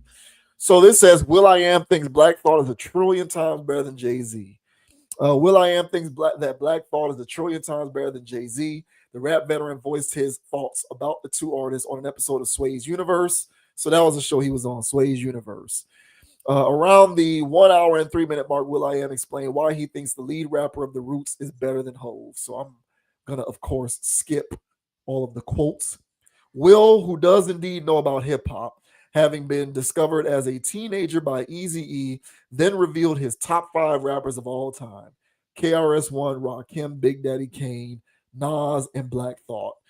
Will admits that Jay-Z and Black Thought battling it out for supremacy is unlikely, but he revealed that he thinks someone will soon use AI in an attempt to figure it out. Of course. Will's comments sparked a response from Jadakiss, who addressed the topic on his Joe and Jada podcast with Fat Joe. Jada said that Will should have kept his comments to himself. He said that takes like Will's amount to making everybody go against each other for no reason, just for small talk and clicks and to get the most traffic to your thing. Leave our effing culture alone, Jada. Continue. That's my opinion because you're starting off some stuff, and then he's going to be in the state of the art hills somewhere making cars. We need no more nuclear bombs set off in hip hop unless it's called for. This guy's a rich tech. He makes cars. So that's what Jadakiss said about Will I Am. So I'm gonna get rid of this, and we'll actually show what Will I Am had to say about this. I'll share the same one. So not that one, and it's this one. So here's Will I Am expressing his belief that Black Thought is a trillion times better than Jay-Z. Trillion times better than Jay-Z. Okay. Why you say that? A trillion? Trillion. Okay. What's your logic behind that? In my mind's eye, there's a battle that's going to happen, or it already happened in my mind. And seeing Black Thought, what he's capable of just off the top. And yeah, Jay's off the top is dope too. And Jay's dope. Don't get me wrong. No, no. Yeah. But Jay's already said everything that he's just regurgitating everything he's already said, including other rappers. Mm-hmm. When everything that Black Thought comes up with is like, wait, I never heard that one. Wow, you split that word up like that? Damn, like and that's just my that's just me. Yeah. Now there's a lot of people that be like, what the fuck you know about hip hop, Will I Am? I don't give a fuck what you think. I just know what I think and what I in my head, Black Thought, because we like top 5 MCs. It's always Biggie, Tupac, Nas, Jay. I'm like, KRS, Rakim, Big Daddy Kane, KRS, Nas, Black Thought. That's a nice top five. Yeah, that's a nice 5. So, that's a nice top 5. And if you want to put Fairmont, yeah, is another one. Like, yeah, what is that cadence? Like unheard of. Yeah. And yes, Jay-Z's awesome. I'm not taking away from his brilliance. I just don't think he's better than Black Thought. And that's your mind's eye. Yeah. That's fair enough. And I like to see a battle. I like to see them niggas battle. And if they don't want to battle in person, someone is going to get an AI simulator. Oh, take brother. all the body of work and all their concerts and flows, and you'll see exactly who's doper. And somebody's going to make it.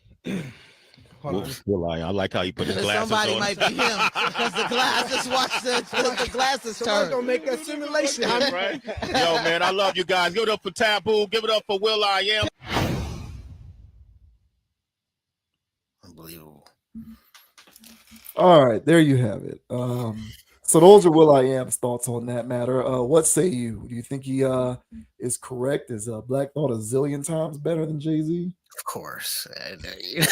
Now I'm no Will I Am truther. I'm often on the fence with the guy. You know, 1 foot in, 1 foot out on the things he says. Never really listened to his music. But that's not to take away from his musical genius, some would say, right? But yeah, I'm not really a fan of his music. But what he had to say right there, it struck a chord with me, man. It resonated. Trillion is a bit hot take-ish. I don't know how you can quantify that, but if we're gonna put a number on it, I'll take a trillion. And here's why. So Will I Am makes a valid point in the sense that, you know, Jay just regurgitates what he says. He just repackages it, rebrands it for a new album, but it's the same talking points and same things over and over again. Black Thought, more conceptual in the sense that, you know, taking on the atmosphere of a new album, a new song, and it's just different type of bars it's really like bars that Black Thought gives you. Jay gives you industry bars. I think Jay-Z, I think there needs to be a conversation when we have these hip hop debates. Is that, well, which lane are you talking about? Are you talking mainstream, or are we talking actual close to the essence of what hip hop is, talent? And as far as I'm concerned, Jay-Z really embodied what an industry rapper is. I think he did it to the T, to the point to where he is at the top of a lot of industry people's lists. You know, as far as what they aspire to be. And, you know, I personally think that, because I've listened to Jay's work. I don't really care for it. I think he's good, but it was always something about me where I felt like it was sold to me that he's this good. He's got bars, man, and he'll say some stuff that's quotable. Like, I get it, but at the same time, I was like, well, how does that move me? And then I would get as a retort that, you know, it's like whoever's on the other side of that, like, how does that move me? Like, whoever's on the other side of that is trying to tell me that it's like some mafioso, you know, gaudy, motivational type stuff. And it's just like, okay, well, are you that? Because it sounds put on-ish. It sounds you know, theatrical. You know, for me personally, Nas hits a different chord with me, in the sense that he talks about social stuff that I can identify with. And his story and Nas's storytelling is something that isn't always, he has his moments, or at least had, that was a little out there and grandiose, but his stuff was more practical. The everyday common person guy. Jay-Z had that bravado talk that nobody else had, but it was all bravado talk. And you know what I'm saying? Your sharks stink too. You fall short too. So all of this stuff where, you know, he's a god amongst regular people, I couldn't get into that. So I say all of that about Jay to bring it back to Black Thought, in the sense that Black Thought is high up on my list. I personally don't listen to enough of Black Thought. I'm gonna be full disclosure here, but from what I've heard from Black Thought, he is better than Jay-Z, because he is more practical. He is more in line, and his bars to me are tough. Jay-Z's bars are, again, in line with, you know, how flashy, how gangster what he said was, and that don't move me. That you know, that's theatrics. So Black Thought gets the nod for me for being a better rapper. And the way that I categorize it, last thing, is that what makes somebody that is industry at the bottom of the list, and somebody that's, you know, because Black Thought, he's on Fallon and stuff or whatever. Like, he's industry to a degree, but the music that Black Thought chooses to make isn't Jimmy Fallon, at least as far as the stuff I've heard. And so, but an industry rapper is at the bottom. They're bottom feeders. You know, those are the fish in the Bible that they told you not to eat. And then there's the rappers out here that actually give you substance and stuff out there that actually makes some sense. And so there's always going to be this thing of, you're an industry dude, don't care. Or if we're having an industry conversation, let's not have a conversation with actual hip hop artists, because I'm gonna pick the actual hip hop artists every time. So a lot to say there, but I do agree with Will I Am there that, well, Black Thought is just better than Jay-Z. So, but what are your thoughts, man? I know I said a lot of blasphemy over here. So, what are your thoughts, bro? I don't know enough about Black Thought to have an informed opinion about that particular, about comparing those two. The only thing that I know about Black Thought is what I've heard from the Roots, and that's even not a lot. Like the most Roots I ever listened to was that album that they put out. I believe it's called Phrenology. I think that's the most Roots I ever listened to at one time. So I just don't know enough about Black Thought as an individual artist to, you know, um, make an informed judgment on who is better. My bias towards Jay-Z aside, technically, if we just want to break it down and say he's a better pure rapper than Jay-Z, you got like I can't argue that because I don't really know what that means anyway. Like at a certain point, a lot of this is subjective. But if someone were to say, Black Thought's a better rapper than Jay-Z, I'm gonna say, okay, cool. I'm not gonna argue against you on that because he might well be. He might be. My evaluation of Jay-Z as an artist overall isn't just his rapping ability; it's also his body of work and his music. I think the amalgamation of his skills and his music is why I hold him in such high regard. But I will say that with respect to this particular kind of conversation, Jay-Z departed from. I think when Jay-Z first started out as a solo artist, he was much closer to Black Thought in terms of style and musical delivery. I think his first two albums were on the Black Thought Nas track. And then with his third album, the Hard Knock Life album, and then all of those albums in the middle, the Hard Knock Life, the Volume 2, the Volume 3, the Dynasty, those, so what's that? That's 3, Volume 2, Hard Knock Life, Volume 3, Life and Times of Sean Carter, and then the Dynasty. Those 3 albums are the albums that I think largely go into people's perception of Jay-Z as an industry rapper. Because those 3 albums were all, that was the Jigga What, Jigga Who, Big Pimpin', Give It To Me. That was all of those songs. That was Guilty Until Proven Innocent. That was Do It Again. All of those commercial rap songs. That was that stretch where Jay-Z really did become industry. I will admit that. In my opinion, he reined a lot of that back in when he made the Blueprint.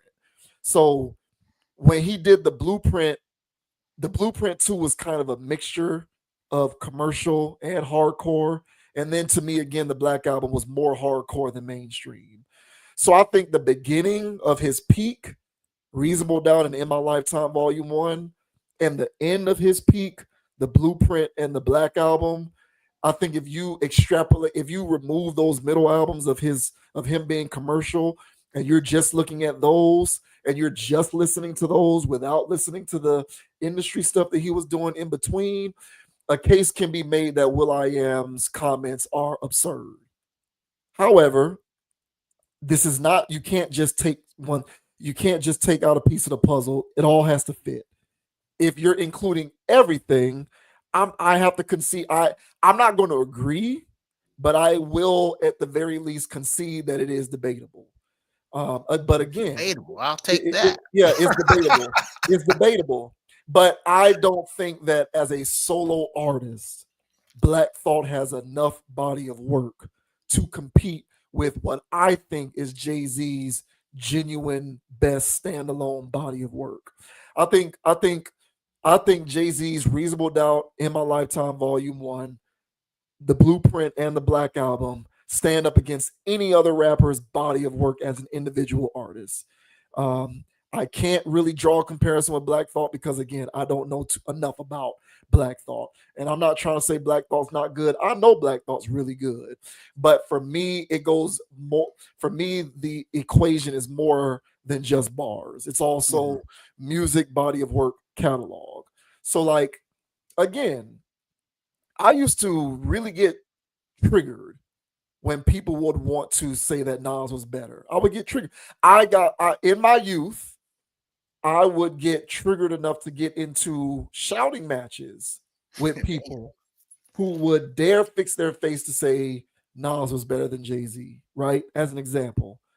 In my older years, and I've gotten more mature and I've mellowed out, it's not a foregone conclusion that Jay-Z is better than Nas. I concede that it's debatable. I still believe Jay-Z's overall body of work is superior, but Nas, in terms of his contributions as a social thinker and his crispness and his storytelling with his music, and when you combine that with his body of work, it's definitely debatable. So a lot of this is subjective, Of course. and I no longer believe that it's just conclusive.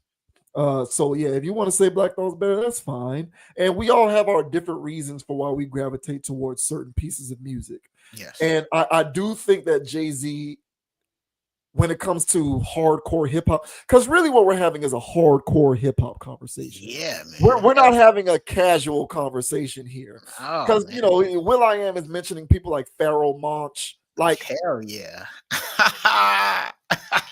nobody who's a casual is going to know who that is. Like, Yeah, man. I barely know who that is. The only reason why I even know who Pharoah Monch is because I was listening to Talib Kweli for a while. So Yeah. Talib Kweli would have a lot of Pharoah Monch on his stuff.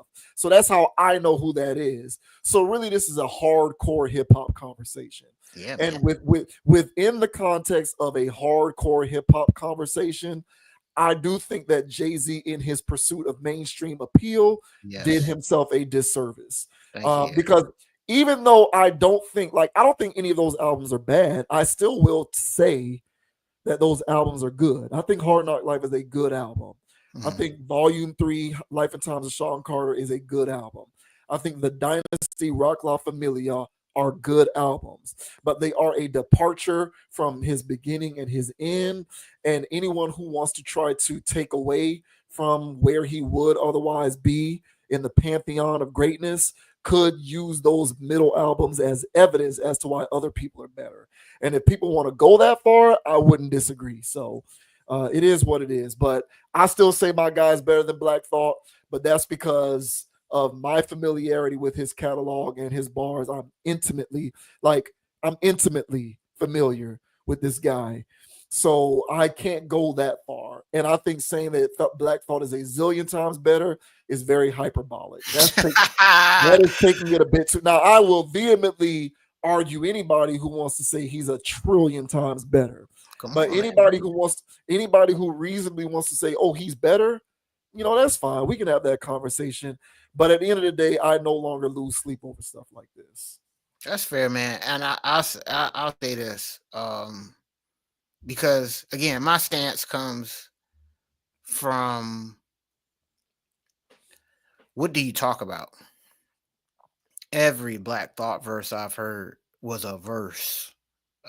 He delivers every single time, and he didn't lose me with gangster talk. Didn't lose me one time. Didn't lose me with cocaine bars. And he just gives you bars. It's kind of like, Andre 3000 type of situation where he doesn't have to go over there in order to captivate your mind and imagination. He uses actual creativity. It's just my same critique with the Clips. That is a good album in hindsight, but it's a good album if you kind of like coke bars thrown everywhere. And They don't do that much cocaine on this one, though. they're not much, but they're doing it. They're doing it. They're saying it. They're alluding to it because they can't. That's part of their brand. It's a good album, though. I think comparatively, it's more forgiving. I feel like they really make an effort to not lean into it as much as they. But they still go there. Yeah, they do. Yeah, but they still. And that's my point. There's some people that don't even have to do that because they're talented enough to not. It's kind of like it's kind of like somebody that has to use expletives all the time. And if you're constantly using expletives, You don't have to. There's people out there that can get their point across without using them. But then there's and you know, those people are deemed articulate. But there's some people that just can't seem to help themselves and drop an MF in the mix somewhere. You know, that could sometimes be me. But at the same time, you know what I'm saying? You'll look at that person that doesn't use those expletives as somebody that, hey man, this person is, they can be creative with their words. And so my thing is along that comes with that is a mindset of what are you doing to our people. And this is the part about it that I get down with. Now, mind you, I still listen to Bankroll Fresh. All the stuff I talk about I still listen to Bankroll Fresh. And that's all he talk about. He's talking about trapping. All right. So I'm not saying that I'm not going to listen to stuff where they talk about stuff like that. But my thing is when you're feeding when hip hop is feeding the culture to get out of trapping. So when I'm indulging in Bankroll Fresh, that's a guilty pleasure of mine. You know, that's me eating sweets before going to sleep. You know, it's that kind of thing. But when I'm talking about what's good for the culture and I still enjoy, you know, so it's not just vegetables.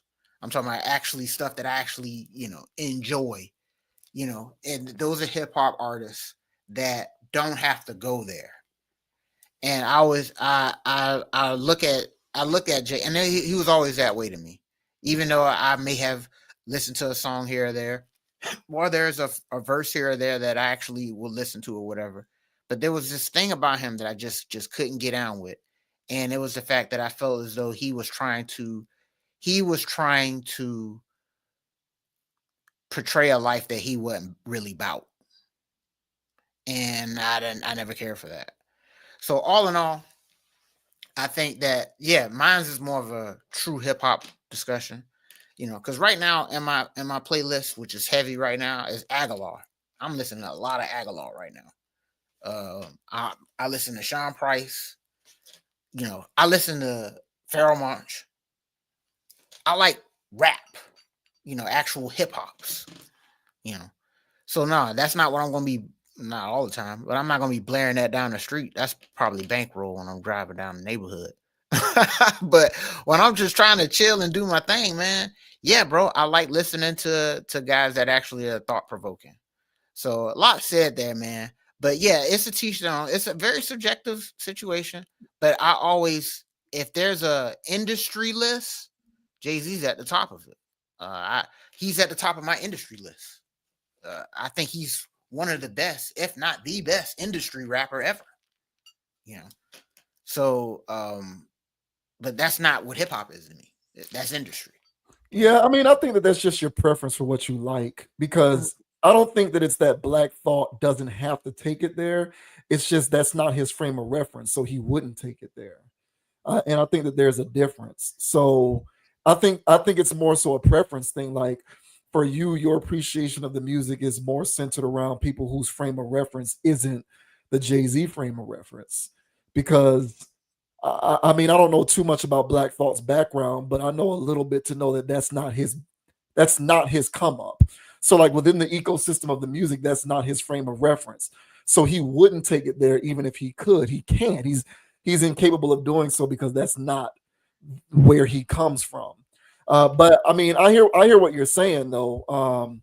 It's definitely an interesting conversation to have.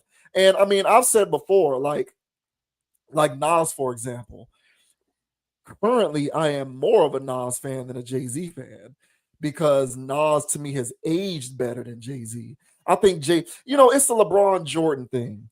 I think Jordan is greater because Jordan's peak was just far better than LeBron's. So in my mind, Jordan is better, even though LeBron has sustained it longer. But to me, there's a similar dichotomy between Jay-Z and Nas. I think Jay-Z's peak was superior to Nas, but Nas has better longevity. But I have the opposite reaction in terms of like, in hindsight, who am I appreciating currently more? Currently, I am appreciating Nas more than Jay-Z, but I still think Jay-Z is superior because to me, Jay-Z's peak was greater. But my frame of reference for Jay-Z's peak includes the non-commercial industry stuff, in my opinion, that he was doing. So like my top 10 favorite Jay-Z songs ever, for example, will not come from the Dynasty, the Volume 3, the Hard Knock Life. None of the songs on those albums are going to encompass my favorite Jay-Z songs ever. It's going to be more of the introspective songs where he's giving you things to actually contemplate. And the stuff is there, but obviously if you came into a point in time in which your exposure to Jay-Z also included the stuff that he was doing to become a mainstream rapper, I can understand why somebody would take that stance. And honestly, if you want to include all of that into your overall calculus as to why you put Jay-Z here and somebody else up here, I understand that too. So that's what I'm saying. I don't take that away from anybody. I personally just don't agree because I'm intimately involved with the aspects of his catalog that I do think put him on par with those guys. That's So, fair. it's an interesting conversation to have for sure. But I still think saying he's a zillion times better is that's a bit strong. That's a bit strong. Yeah, I agree, man. It's a subjective thing, man. I always equated it, as principalities and rap, hip hop, whatever anybody want to call it. And Hey man, yeah. yeah. If you over there doing that stuff, man, but that's what I'm saying. I got a soft spot for certain kind of it, so it's kind of weird. So because I got trapping songs. I got a whole playlist of that, old Gucci and stuff like that. Where, hey man, I don't know, I'll still listen to that. So I mean, I get it. Trust me, I do. But I don't know, man. I just couldn't get down with it. But Black Thought is definitely he's on my he's in my top 10, 15, even though I don't listen to him, but he's still up there because of I've heard some, I can't remember which one it was. And he was featured on something and just absolutely decimated the song. I was trying to find it just now, but I don't know which one it was. But Yeah, I've heard verses, but I'm a big body of work person. yeah, I hear So that. I you hear can that. it's one of the reasons why I don't believe Andre 3000 is top 5 or whatever. Oh, Some of these shit. people some of these people insist that Andre 3000 is one of the greatest ever or whatever, despite the fact that he's only made one solo album as a rapper. Everything else he did as a rapper was Outkast. As a solo rapper, he's only done one album his whole career. And despite that, because he did a few fire guest features, people said that he was like top 5 ever. I thought that was ridiculous. and I love Andre 3000. I really do, but he's not that high up there because for me, body of work matters. And as much as I was a fan of that Speaker Box and Love Below and all of that kind of stuff, and I really do hold Outkast in high regard as a solo artist, I'm not going that far off of one album. I can't take it there. I feel like, hey, So- this is definitely. I definitely would like to hear the people comment on this one. So what do y'all guys think? And now you, of course, will.i.am was being a little bit hyperbolic by saying that Black Thought is a trillion times better than Jay-Z. But who do you guys got? You guys got Black Thought. You got Jay-Z. Who would you put over Black Thought? Who would you put over Jay-Z or whatever? Love to hear your comments, guys. It's an interesting conversation. I say that. The streets, from everything that I've seen whenever I watch stuff like this, the streets definitely go Nas over Jay-Z for sure, mostly. Like any YouTube video that I've seen where they do that debate or they rehash that, most of the people in the comments go Nas over Jay-Z for sure. And I think Jay-Z just kind of sacrificed his place. Like I think Jay-Z sacrificed a lot of his status with that in lieu of becoming like a billionaire. You know, you kind of lose a lot of the grassroots support when you become a mogul industry person.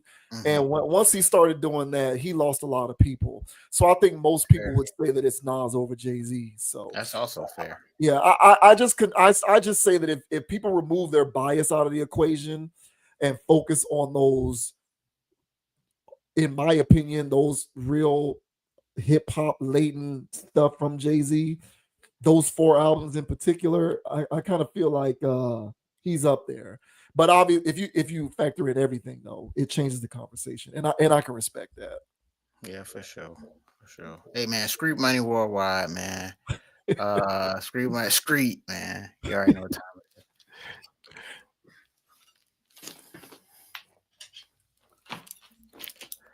is. And now we got Your boy. now we got Joey Swole who retired from social media, but then unretired from social media 3 days later because he can't walk away from his calling of calling people out for toxic gym behavior. So anybody who does not know who Joey Swole is, he's somebody who is big on the internet as a content creator who makes videos policing bad gym etiquette. So that's what he does. America is amazing. Like the fact that there's so many people who talk bad about this country when you can literally become a millionaire by making videos talking bad about people with poor gym etiquette. Yeah. Like, you got to take it or leave it with the stuff in this country. But the fact that you can become a millionaire for doing stuff like that, only in America, bro. Seriously. But yeah, so Joey Swole, that's what he's known for. And when Hulk Hogan died, he posted a video acknowledging his appreciation for Hulk Hogan. And apparently people went at him because of Hulk Hogan's sketchy racial past. Hulk Hogan apparently has said some things and he's used racial epithets. And so now, people wanted to cancel anybody who's trying to associate with Hulk Hogan in any kind of way. Joey Swole made a video saying, hey man, rest in peace to Hulk Hogan. He was influential in my life. And people went ham on him, tried to cancel him because Hulk Hogan is a flaming racist. So Joey Swole quit the internet. He did an Instagram saying that he's done with social media, only to come back 3 days later. And so now people are memeing him and clowning him for not only unretiring, but then, people are memeing him and clowning him, number one, for bending the knee and retiring in the first place, but then unretiring after merely 3 days. And, Buddy's just like, hey, man, this is what I'm here to do, so I'm going to keep doing it, and y'all can't cancel me, blah, blah, blah. So this says fitness influencer Joey Swole's retirement from the internet because he posted a Hulk Hogan video lasted a grand total of 3 days. Damn. After Hulk Hogan died, Joey Swole, the influencer who's made a living on social media by lecturing people who behave poorly in the gym, reposted an old video of him dressed as Hulk Hogan. So there's that. So does this play? I'll see if this plays. No, it's still. Oh, it's a screenshot. All right. So y'all get the idea. That's Joey Swole dressed as Hulk Hogan in the gym. Naturally, the internet called him a terrible racist for it. Then he got mad about being called a racist and said colored people on a live TikTok. Then he did a 180 with an Instagram post where he gave that super mega serious apology, saying he was unaware of the things Hulk Hogan had done and that he was sorry for using the C word. Nobody on the left believed his apology. People on the right were disgusted that he bent the knee. He managed to piss off the internet's two foremost moms in the span of a week. It was quite impressive. Joey Swole was so distraught about the fallout from his Hulk Hogan tribute post that he announced he was quitting social media for good. That's the short of it. I blogged about it last week when it happened. So here is a screenshot of him quitting. All the good I've done, all the people I've helped, all for nothing. When I need help, when I need kindness and compassion, nothing. I truly hope all the people I've inspired do great things in their life and pay it forward to help others and carry on my message. But no matter how much good you do, no matter how many people you help, they just wait for a reason to hate you and tear you down. It's true. You either die a hero or live long enough to be the villain. Thank you all for your support. I love you all. I am done with social media. Damn. But in a shocking twist, Joey Swole was not done with social media. Who could have seen that coming? His I am done with social media Instagram post seemed like it was coming from such a level-headed, not at all impulsive and emotional place. Joey Swole lasted a grand total of 3 days before returning to social media. In the 3 days he was off the internet, gyms across the world devolved into chaos. Young women worked out in thongs. Men masturbated openly on the leg press. Bodybuilders threw eggs at fat people on treadmills. With Joey Swole gone, it was the wild, wild west. There was nobody to police the bad actors he had kept at bay for so long. But thankfully, Joey Swole refused to be canceled. Yes. I hate how whenever I see an influencer that I don't follow or don't particularly care for post something serious like this, my initial reaction is always, dude, relax. It's not that important. Nobody cares if you're here or not. Then I'm instantly reminded that there's literally tens of millions of people following them, that they're probably making thousands of dollars on that post alone, and a preposterous amount of people very much do care whether or not Joey Swole is fighting gym bullies on the internet. But no shit, they're not going to cancel you, Joey. You built your following on your independent social media accounts. You don't work for ESPN. Nobody can fire you. Instagram and TikTok weren't going to ban you from posting. The way Joey Swole managed to post a Hulk Hogan tribute video and have it result in both sides of the internet being mad at him was a masterclass in what not to do when you're in hot water on the internet. At least 98% of the time, the answer is always to just let it blow over. Just take some time off. Go on a vacation. By the time you're back, nobody will have moved on to being mad about robot slurs or something. Yesterday, NPR wrote an article about the word clanker. To their credit, they weren't saying we shouldn't say it. They were just pointing out that it exists and that clanker is in fact a slur. So it's only a matter of time before somebody is getting canceled for being offensive to robots. Whatever you do, Joey Swole, don't drop a hard clanker in your next video. But even if you do, and you have another drastic overreaction where you quit the internet altogether, you can always just come back 3 days later and everything will be back to normal. As annoying as the internet is with getting mad at everybody for every little thing, one good thing that comes from it is that nobody can remember what they were mad about 3 days ago. Now, this author was right about all of that. So here is the video that made Joey Swole return to calling out bad gym behavior.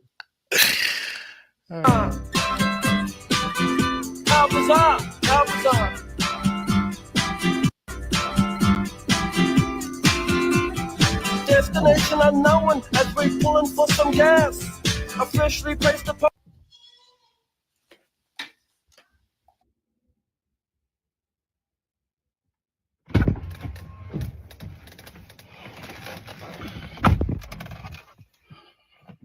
We do, me.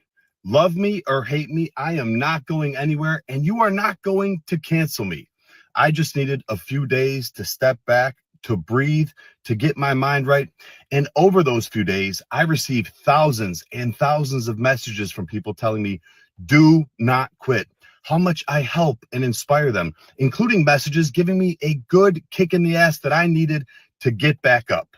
So I am not quitting, and I am done apologizing. I'm going to continue making videos calling out bullies, being a voice for the people that can't defend themselves, and making the gym community and the world a better place, as I have done for years. Starting with this video right here. To this young woman, you want to criticize that other woman for the exercises that she does. First off, there is nothing wrong with the exercises that she is doing. You're a bodybuilder. Maybe you have different goals than her. Or is it that because you're bigger than her, you have muscle, that you think you're better than her and can treat her this way? If you really cared, why don't you go over and help her? Teach her some of those exercises. But no, you'd rather take a video of her to post online to make fun of her for likes and attention. You need to do better. Not be perfect, but you need to do better. And I really hope you do. Right on. Just couldn't help himself, could he?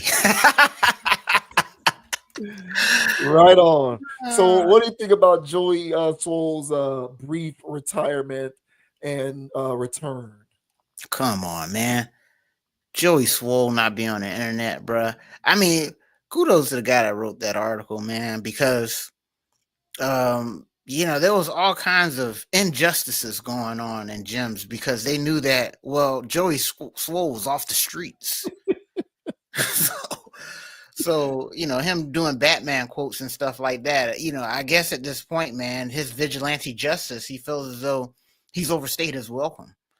But hey, man, no, I do believe him that he did have an outpouring of people saying, "Come on, Joey, we need you out here because you're the balance to the chaos." And I'm gonna be honest, I wasn't a Joey Swole hater. Before all of this stuff, I thought whatever he was doing on the internet was needed. I personally did. There's times I come across a video where I'm already shocked. But here comes Joey coming in after the video, to give his take, and I go, "Oh, it's a Joey Swole video," and it's like, "Yeah, man, put that lady online," and so I feel as though that with the internet going on the way that it does, and gym behavior, for Pete's sake, you guys need to get it together out there, man. Well, not you, but you know what I'm saying, the gym goers. Yeah, man, there needs to be somebody out there that's cracking the whip. I guess no pun intended here with Joey Swole cracking whips, but he really fumbled the bag with this Hulk Hogan situation. I agree with the people that felt as though he bent the knee, just doubling back. But you have to, why? It makes sense that he doubled back because Joey's a panderer. Just in that last clip where he was scolding that woman, he can't help but play the fence. He's always on the fence trying to stroke the egos of people. I wouldn't be surprised if a large amount of the people that are Joey Swole truthers are people out there that have been bullied at the gym, or people that got a little Lizzo thing going on where they want to be not body shamed and accepted, because he panders to that. A lot of it's true, but he panders because he's a grifter. He's an internet social media influencer. So he's going to say whatever it takes in order to get more attention and likes. So he found himself in a conundrum where he actually had an opinion of his own. And he said, "Hey, man, I'm with Hulk Hogan." You're not allowed to do that when you're a grifter panderer. Because now you have all these people that you're pissing off that are your fans because they're so used to you pandering. This isn't a pander take. This is an actual take of somebody that sympathizes with racism. So he couldn't have a normal take. He couldn't have a regular, "Hey, I'm a regular guy and I mess with Hulk Hogan." He can't have that take because he's such on this social justice truther thing that he was blind to the fact that being a fan of Hulk Hogan is a no-no in that world. So he had to double back. So my whole thing was, "Hey, man, stay 10 toes down. If that's how you feel, bro, feel that way. And they'll get over it." You know what I'm saying? And, but for him to go on his multiple posts, him talking about colored athletes, that was wild. So it's just like, but he's so pandery, he figured that color was good. Okay. Right. Yeah. So he's so used to playing in this lane. So at this point, man, that is who he is. He can't help it. So hate him or love him, as he says, he's going to be Joey Swole. And honestly, for internet personalities, I get a good chuckle out of the guy. So I'm glad he's not canceled. I say that, man, because, well, we need Joey in these streets, bro. So what are your thoughts, man, on Joey Swole flip-flopping the internet, not having either part of it? What are your thoughts, bro? This is not a flex. This is just a statement of fact. I because people will think that I'm flexing when I say this. I'm not. I'm just stating fact. I go to the gym 4 to 5 days a week, and therefore I am in there enough that I can attest to the fact that there is indeed a such thing as toxic gym behavior. Yes. There is a such thing. I'm not exactly on the Joey Swole timeline, but I do certain things in the gym when I'm there to help release the pressure valve on a lot of the rampant bad gym etiquette. For example, people who don't re-rack machines and equipment. I can't stand people who do this. People who will, and it's mostly men who do this stuff, but women do it too. Men do it a little more, but women do it too. Where they'll man the leg press and they'll have 4, 5, 6, 7 plates on each side of the leg press. And then they're done with the leg press and they just get up and walk away. They're not even thinking about the fact that another person may want to use this equipment. And so maybe I should be considerate and take off all these damn plates and re-rack them. No, what a lot of people do is just leave it there and walk away. That is extremely selfish and inconsiderate. That is poor gym etiquette.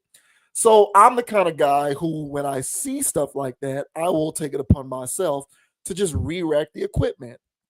I'm not trying to virtue signal or look for any kind of credit or applause. As an avid gym goer, I believe in the spirit of good gym etiquette. I believe in that. It's one of the principles that I live by. It's something that is personally important to me. So I'm not saying everybody needs to be on that. I'm just saying I'm on that personally. So, another instance is the cable station. For whatever reason, even though there are areas where the cable attachments belong, people just don't pay them any attention. And they'll just throw stuff on the floor and leave it there. So when I'm at the cable station, I will take it upon myself to pick up cable attachments and return them to the station that they belong to. Because someone may want to use that attachment and they might not be able to find it as easily. But if it's where it belongs, on the hook over there, on the little post, they can go and grab it and go about their business and do what they need to do. So, in my opinion, people like Joey Swole in this world, unfortunately, are needed because there are a lot of people who behave poorly in public spaces. Not just the gym, but in grocery stores, at outdoor concert venues, at the beach. You go to any public space, you're going to have more people behaving poorly and doing inconsiderate things, not taking others into account in terms of how your actions can impact another person who has to use this equally shared space. And so because so many people are beholden to online activity, because we all embrace these impersonal forms of communication, there are undoubtedly a lot of people who probably do pay attention to Joey Swole's content. Yeah. And if he can touch at least a few people and make them think twice about doing bad stuff at the gym, I would say that he does have a place in this world. I agree. So from that standpoint, what he does is needed. And I think it sucks that he didn't think about that before he did decide to bend the knee and say, I'm leaving social media. Correct. And he had absolutely nothing to apologize for in the first place. Exactly. So I'm disappointed that he even apologized. Agreed. Same here. He had nothing to apologize for. But he actually went so far as to placate these sensitive ass people on the internet who are easily triggered by words, to take it back to a conversation we had last week. So forget all of the real injustices going on in the world. You want to try to cancel a guy who posted a video saying, thanks, Hulk Hogan, rest in peace. Like that's what we're doing. Yeah, man. Cancel his ass. and that's what the internet is. And so I think a person in Joey Swole's position needs to recognize that and understand that it's a lot of blowing smoke. You cannot let BS like that smoke you out of your hole. Now, ultimately, I'm glad he unretired and came back to social media because, again, a lot of people live life on social media. I don't, but I'm not everybody else. Most people in this world do live their life through their feeds and their timelines. And so because you have so many people who are slaves to these apps, a person like Joey Swole disseminating a needed message in the world via that means on those apps is needed. So I'm glad he came back. But I'm also very disappointed that he did bend the knee on that in the first place, because he gave in to the same bully culture that he speaks out against. Correct. He gave into, like, he routinely speaks out against poor gym behavior, which is tantamount to bullying people. Right. Cyberbullying, no less, because this chick was cyberbullying this woman unbeknownst to her about making fun of the way that she works out. Mm-hmm. And then he relented and gave in to cyberbullies. It's like, bro, you're hurting your cause here. Don't give in to these weirdo morons who want to cancel the first thing, who every chance they get, they want to unmute and cancel somebody online. So, it sucks that he did that, because it is counterintuitive to what he's been doing this entire time, which is speaking out against bullies. You can't speak out against bullies and then give in to them. Like, you got to stand for what you got to stand on business. And in that moment when he said, I'm done with social media, he wasn't standing on business. He was letting the trolls win. Yep. And so the only thing that I would change this whole situation is let it stand that you feel some type of way about Hulk Hogan. I don't give a damn what Hulk Hogan did. He meant something to you in terms of what he did with wrestling and all of that other stuff. If you feel some type of way enough to say, hey man, rest in peace, Hulk Hogan, let that stand. You don't owe these weirdos an explanation for that. Exactly. But he bent the knee on that, and that was his biggest and only mistake. Yep. So I'm glad that he is back. Don't do that crap again, bro. Don't bend the knee to these weirdos. And as somebody who is a gym enthusiast, and people live through these feeds so much, what he does is a message that is needed in the world. But don't kowtow and placate to these weirdos online, because all they're doing is looking for the next thing to cancel. They really don't care about what you did, Joey Swole. As soon as they unmuted on you in those comments, they went looking for the next thing to unmute on and cancel. Exactly. That's what they did. They don't care about you. They don't care about you individually. See, that's the thing. This is the first time, maybe, I don't know, but this was the loudest, I would say. Have to be, because he had to act, he had to quit. But this is the loudest people have gotten towards him about something that he normally does. See, he's the canceler. Joey's the canceler. And see, that's the thing. He's playing a very interesting game here. Because I'm pretty sure in Joey's career, he has been responsible for canceling some people. It may not have been big, major stuff, but, him outing them for their gym behavior, and therefore, that person's persona non grata or whatever, because of a post Joey made. For him to be on the receiving end of that, this was the first time that he doesn't have the cape on. This is the first time that this is a part of social justice.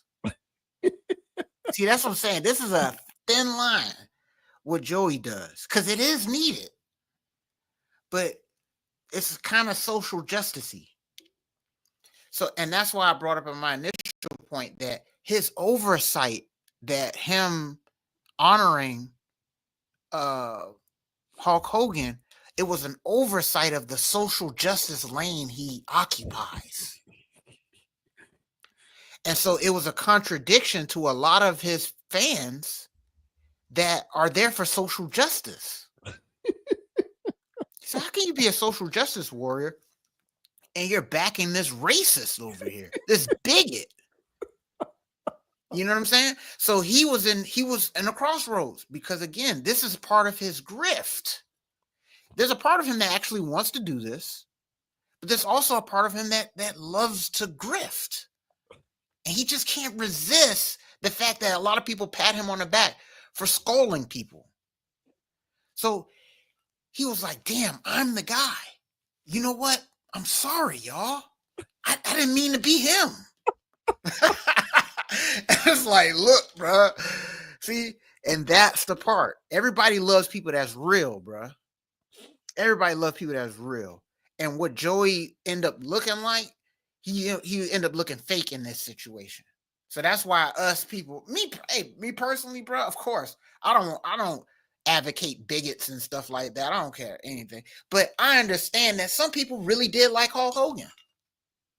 You know what I'm saying? So I allow that. I'm one of the colored athletes he was talking about. I'm one of the colored athletes that are neutral to this. So all in all, man, when you're playing the social justice game, beware. Much like the WNBA conversation.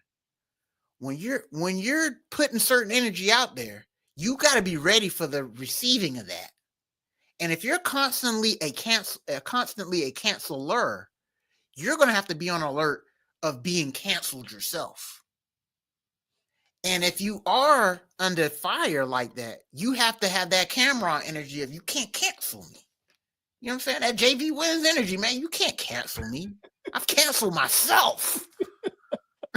So, hey, man, word to the wise out there, man. Just be cautious of the lane you dabble in. Because I already know the Conscious Approachians, okay? We are some opinionated people, all right? Guess what we're dishing every week? Opinions. So I know that everybody that's watching this are also opinionated. So when people leave opinions on my opinion, I don't get offended. You see what I'm saying? You have to understand the lane that you're occupying to know the people that you're dealing with. Yeah. And so for Joey to miss that, for that to go over his head, that's the part about it that he's paying for. But hey, man, 3 days later, like I said, the internet missed you, man. I don't watch his content every day, but when it comes through my feed, I get a good laugh. So right. Yeah, man, right on with this guy. Yeah, I don't watch his content every day either, but every time he does one of those videos and I do come across it, I agree. That is toxic. I agree too. I see it on a very regular basis, and people in general need to get called out for behaving poorly in shared public spaces. For whatever reason, we're just allowing people to run roughshod on others in public spaces, and it needs to stop. It really does need to stop. I don't know what's going on. People are drinking this Kool-Aid. They spend too much time on the phone, social media. People really do believe that they're the only ones living in the world and they can just do whatever they want. Yep. And so that does need to get reined in. But I hear what you're saying. It's weird that, you know, there's no space in which you speak out against injustices in which you're safe from the SJW mob. Not even speaking out against gym etiquette. So I guess even gym etiquette gets lumped into the SJW category. It low-key does. So much so that if you say rest in peace Hulk Hogan, you're gonna get called out for that. Yeah. that is unbelievable, bro. This stuff to me is so beyond the pale. I'll say this. He better not do that again.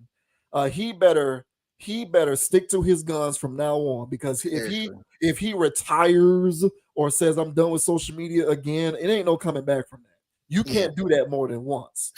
So, bro, you better be prepared to be.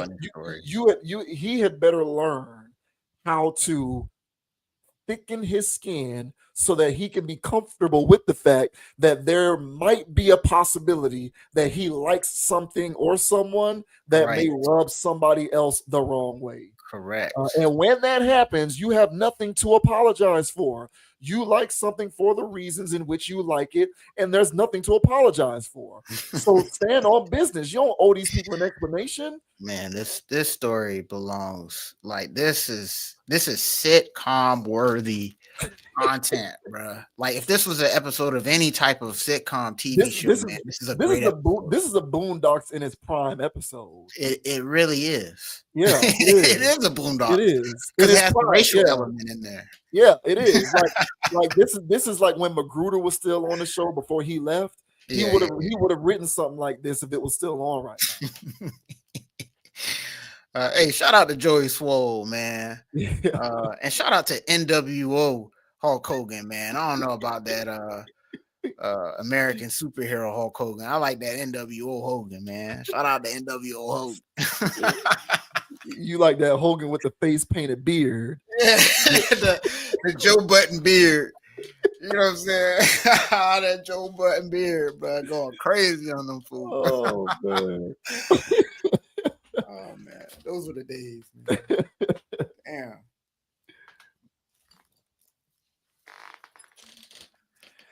And now we got somebody who is an almost friend of the channel, Sha'Carri Richardson.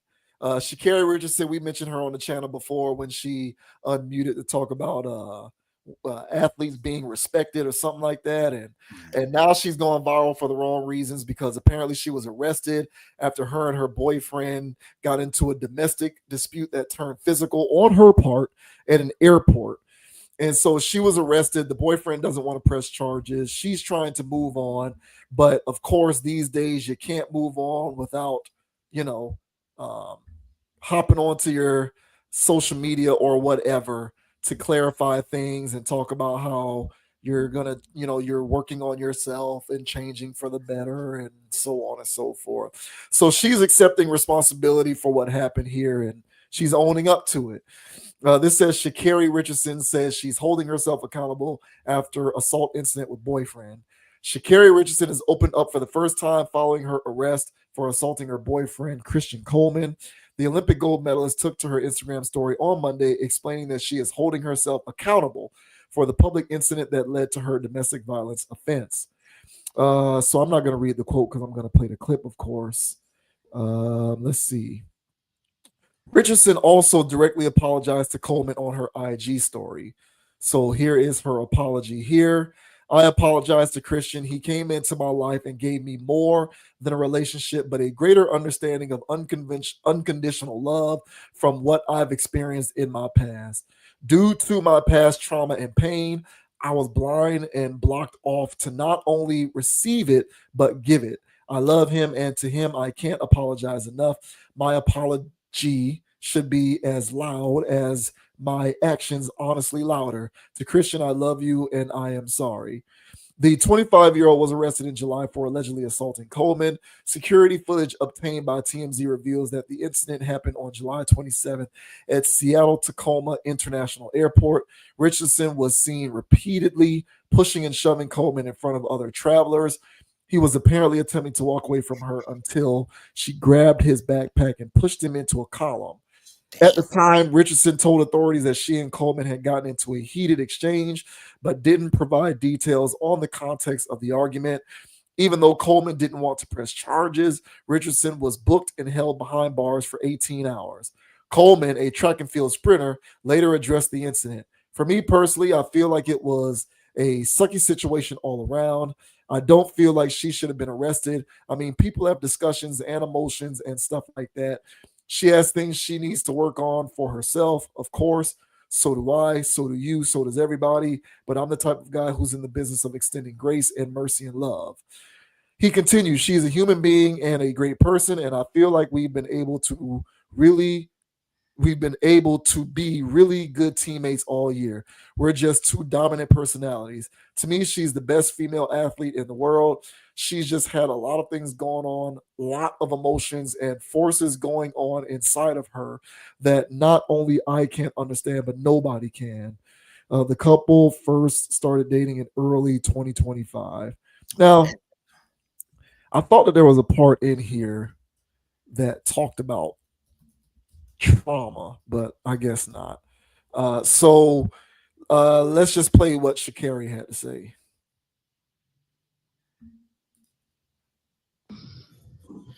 Hey y'all, it's Sha'Carri, and more than anything, definitely a lot of self-reflection, a lot of understanding of not only putting myself in a compromised situation, but somebody that I have a deep care and appreciation for as well is something that holding myself accountable. I see myself, I'm taking this time to not only see myself, but get myself a certain level of help that overall is going to reflect who I truly am in my heart and my spirit, and not allowing this moment, but accepting this moment to be more. And so my only thing is I want to be more, not even just for myself, for my family, for my fans, and overly appreciate y'all supporting me and showing up and even holding me accountable to being my best self. So more than anything, I refuse to my family, for my fans, and overly appreciate y'all supporting me and showing up and even holding me accountable to being my best self. So more than anything, I refuse to run away. But not refuse to run, but I refuse to run away, but face everything that comes to me head on because everything on the other side is greater, but you got to go through in order to get there. So I'm Shakari, y'all. I appreciate y'all. And one love, much love. And y'all be blessed. All right, so there was her kind of owning up to that publicly. What do you make of that? The only reason why I was surprised by this is because you don't see it often, where somebody that's in her position actually abuses, their male counterpart, physically. You really don't see that from female athletes. So from it to come from her, some dots started to connect there. And then there was mention of trauma. The mention of trauma was from her apology to Right, yeah. a Christian. Yeah.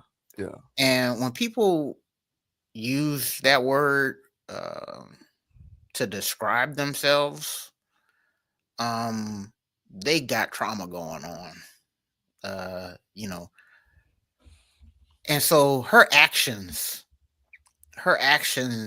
now make a lot of sense. I'm typecasting her now as a type of person that I think I know that she is. And if she's that kind of person, then literally everything that has led up to this point makes 100% sense. From, hey, I got tattoos too, by the way, but from the tattoos to the hair to the way that she conducts herself when she wins, the way she conducts herself when she loses. She's a fireball of emotions. And people that generally are this fireball of emotions, those are coming from traumas. What part of life, when, where, who, I don't know. But those people are battling with something. And they're one of those my heart's on a sleeve type of person. And when somebody, takes a liking to that person, falls in love, whatever anybody wants to call it, this Christian guy sounds like he's highly empathizing with what she went through because nobody can say what she went through. So, and she's had a tough life and she's had this, so that explains that.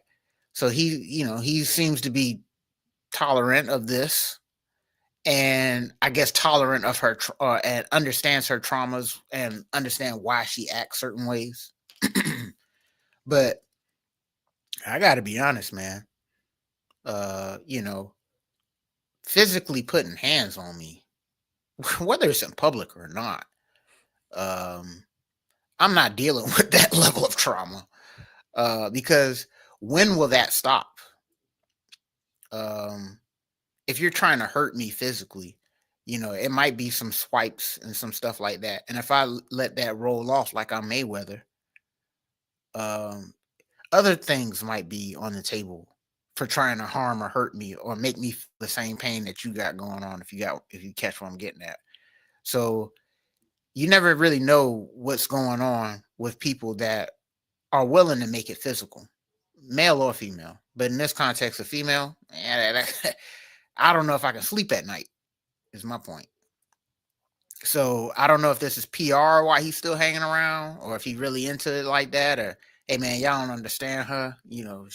She has her moments. Hey man, teach their own. But the aspect of this that I feel as though that's interesting as well is that on some Joey Swole stuff, I'm not seeing much cancelabilities here. Of course, the double standards of America, um, double standards of the patriarchy. She is the oppressed. So by her being violent to her oppressor, hey man, I'm just calling it what it is. It's not seen as dramatic. It's seen as a situation of, hey Christian, get over it. So this is not a context, and much like how we talked about with the Caitlin Clark getting SA'd. This is a situation where it should be like, hey, all abuse is not okay, whether it's male or female. So if female's doing it, that doesn't make it okay. So and it doesn't. And she apologized for it, but she definitely, now her behavior makes sense. So I was coming at her as a person that wasn't carrying so much baggage. I thought she was just being whatever. But all of the stuff that I've seen of her, it now makes sense because this seems to be who she is. So a lot said there, but what are your thoughts, man, on Miss Sha'Carri Richardson issue an apology for laying hands on her man in the middle of the airport? What are your thoughts, bro? Good call on the double standard. I agree with you on that. I think if it was reversed and they got into a tiff at the airport and he got arrested and held for 18 hours, the internet would be sleuthing the hell out of this guy. And they would be trying to unearth everything about his past to discover what lengths of an abuser is this person. But I don't think that that's happening with Sha'Carri because she's a woman. And so, yes, I agree. This is an aspect of patriarchal dynamics that once again works to women's benefit, despite how often they complain about the patriarchy being the worst thing in the world. I'm glad she's owning up to it and being accountable. Mm-hmm. So, honestly, the first step to being able to undergo any paradigm shift is to gain self awareness. And I don't know too much about her. So I don't know how self-aware she was previous to this point, to this moment. Mm-hmm. But if this gave her the kind of enlightenment to become self-aware enough to really make an effort to change her paradigm, then good for her because everyone reserves the right to be able to undergo a paradigm shift to change their vantage point for the better. So this is much better than being dogged and engaging in victimhood and trying to make excuses as to why she did what she did. Maybe the WNBA and the WNBA players can take a lesson from that and learn a better way to, contextualize why they experience some of the challenges that they experience. But that is neither here nor there. I'm glad that she is gaining accountability. I'm glad that she's self-aware. So kudos to her for that. And I don't know who this guy is, Christian Coleman. I don't follow her. I don't follow this. I don't do the personal stuff unless it has to do with the larger issue anyway. So I don't know too much about them or him or her for that matter outside of her in track and field. But there is something to be said about the fact that a lot of times with these, especially modern relationships, you're entering into a pact with somebody in which at some point you're going to have to be responsible for another adult human's traumas.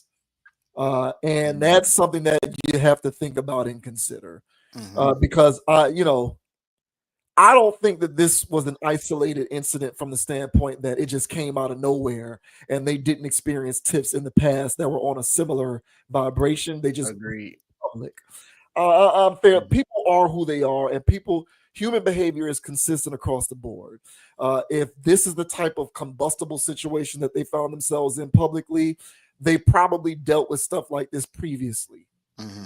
And knowing that this is a constant thread or that there's an aspect of this person's background which contributes to them acting out in this manner. Correct. A lot of us are having to learn that when you get with a person, you're not just getting with that person, you're also getting with all of that person's previous baggage.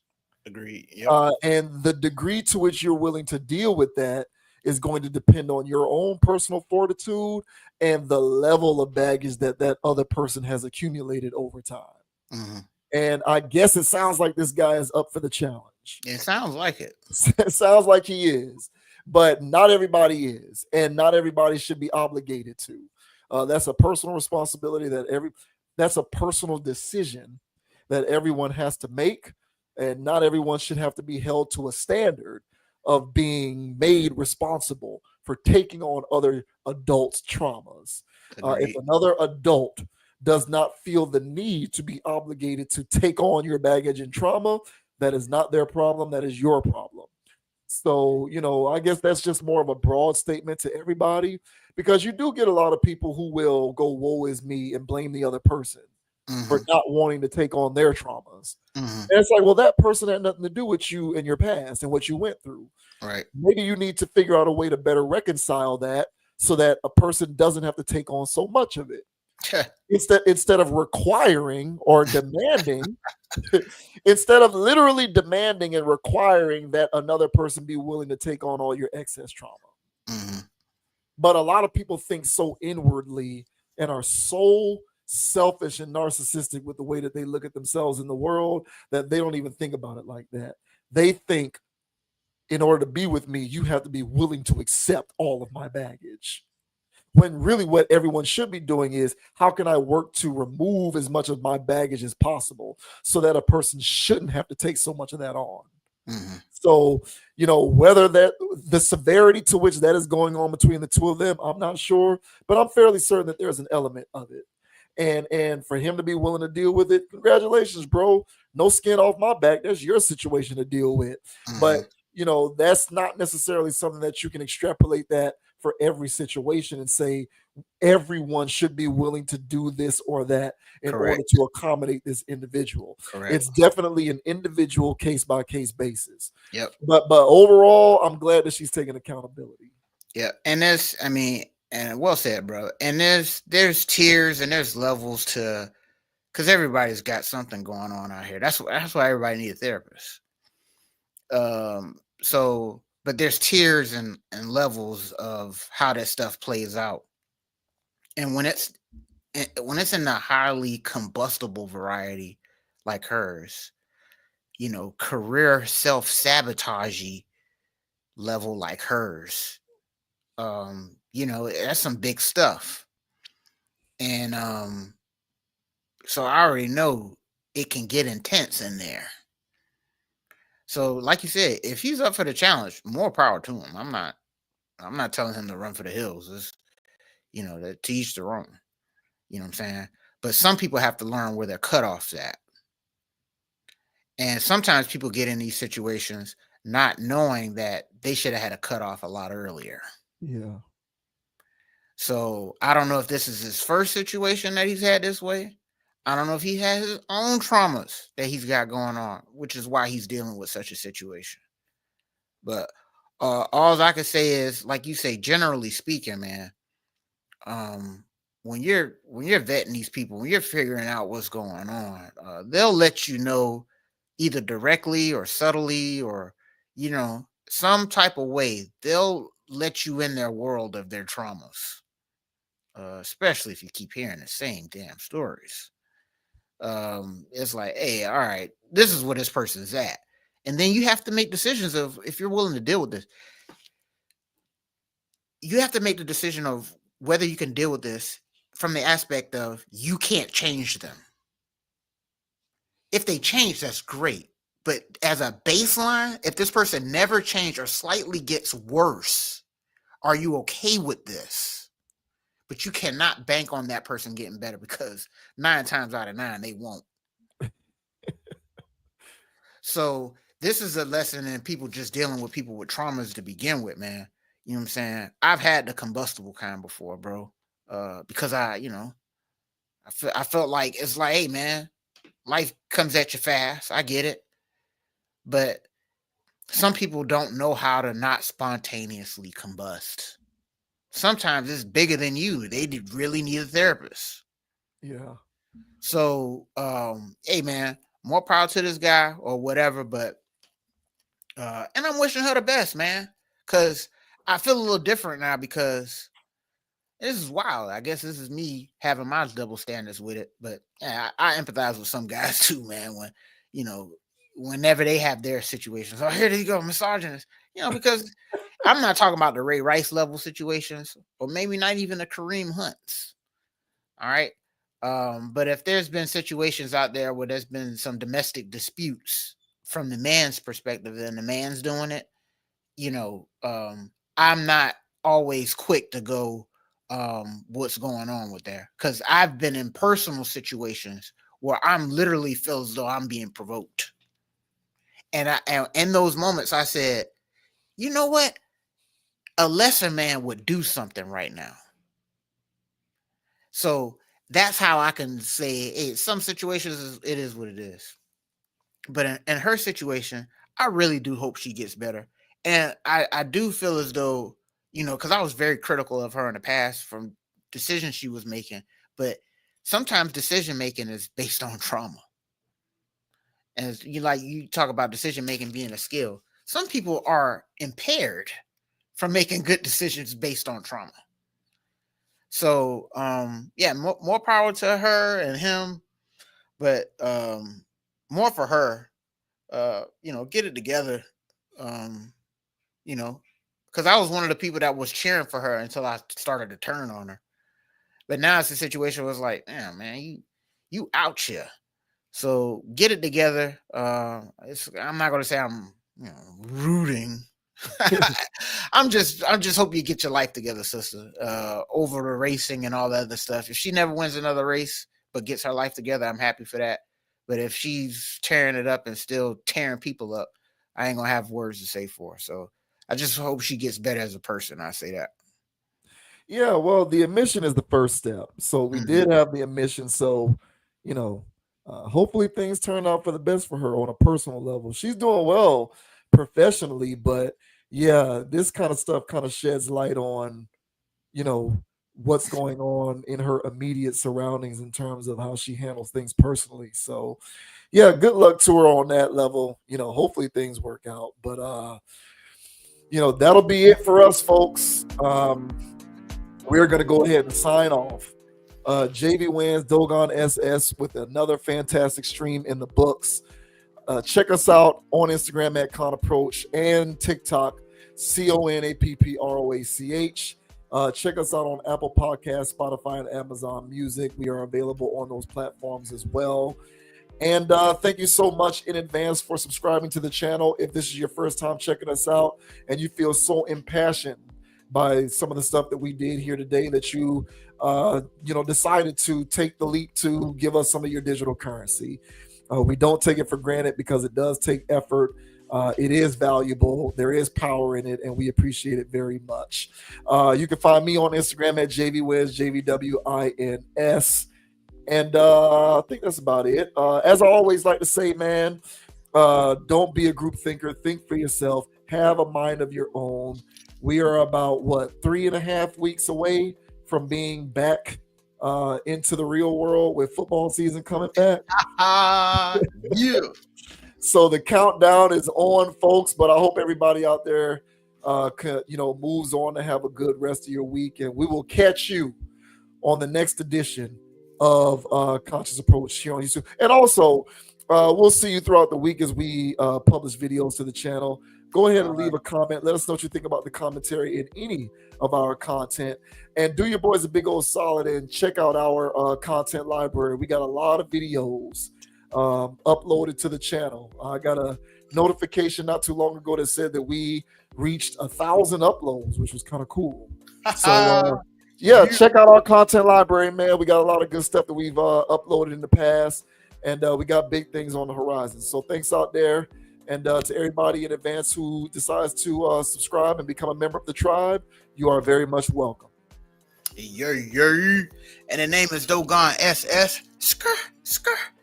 And you can find me on Instagram at Dogon_SS on YouTube, DraftKings, MySpace, Facebook, TikTok, X. Hey man, there's a social media platform. Dogon_SS is out there. Make sure you guys like, subscribe, follow, or whatever it is going on. All right. And as I always say, we greatly appreciate you guys for liking, sharing. All right. Subscribing, hitting that thumbs up, consciously leaving comments. Hey man, without y'all, we wouldn't be out here crushing it every week. So we greatly appreciate you all for watching and participating. All right. And as I always say, don't be too high, don't be too low. Keep it calm, keep it chill, keep it plug. And don't let anybody get you off your pivot. So until the next episode, ladies and gentlemen, I've got more rings than Robert Horry. We'll see y'all next time. Skrr. Yeah. Yeah, we'll holler at y'all. Thank you very much for watching. Thank you very much for checking us out. We'll see you later. Peace. Hey, man. Street money worldwide, man. Keep saying that, man. RP the bank. Yeah. Okay.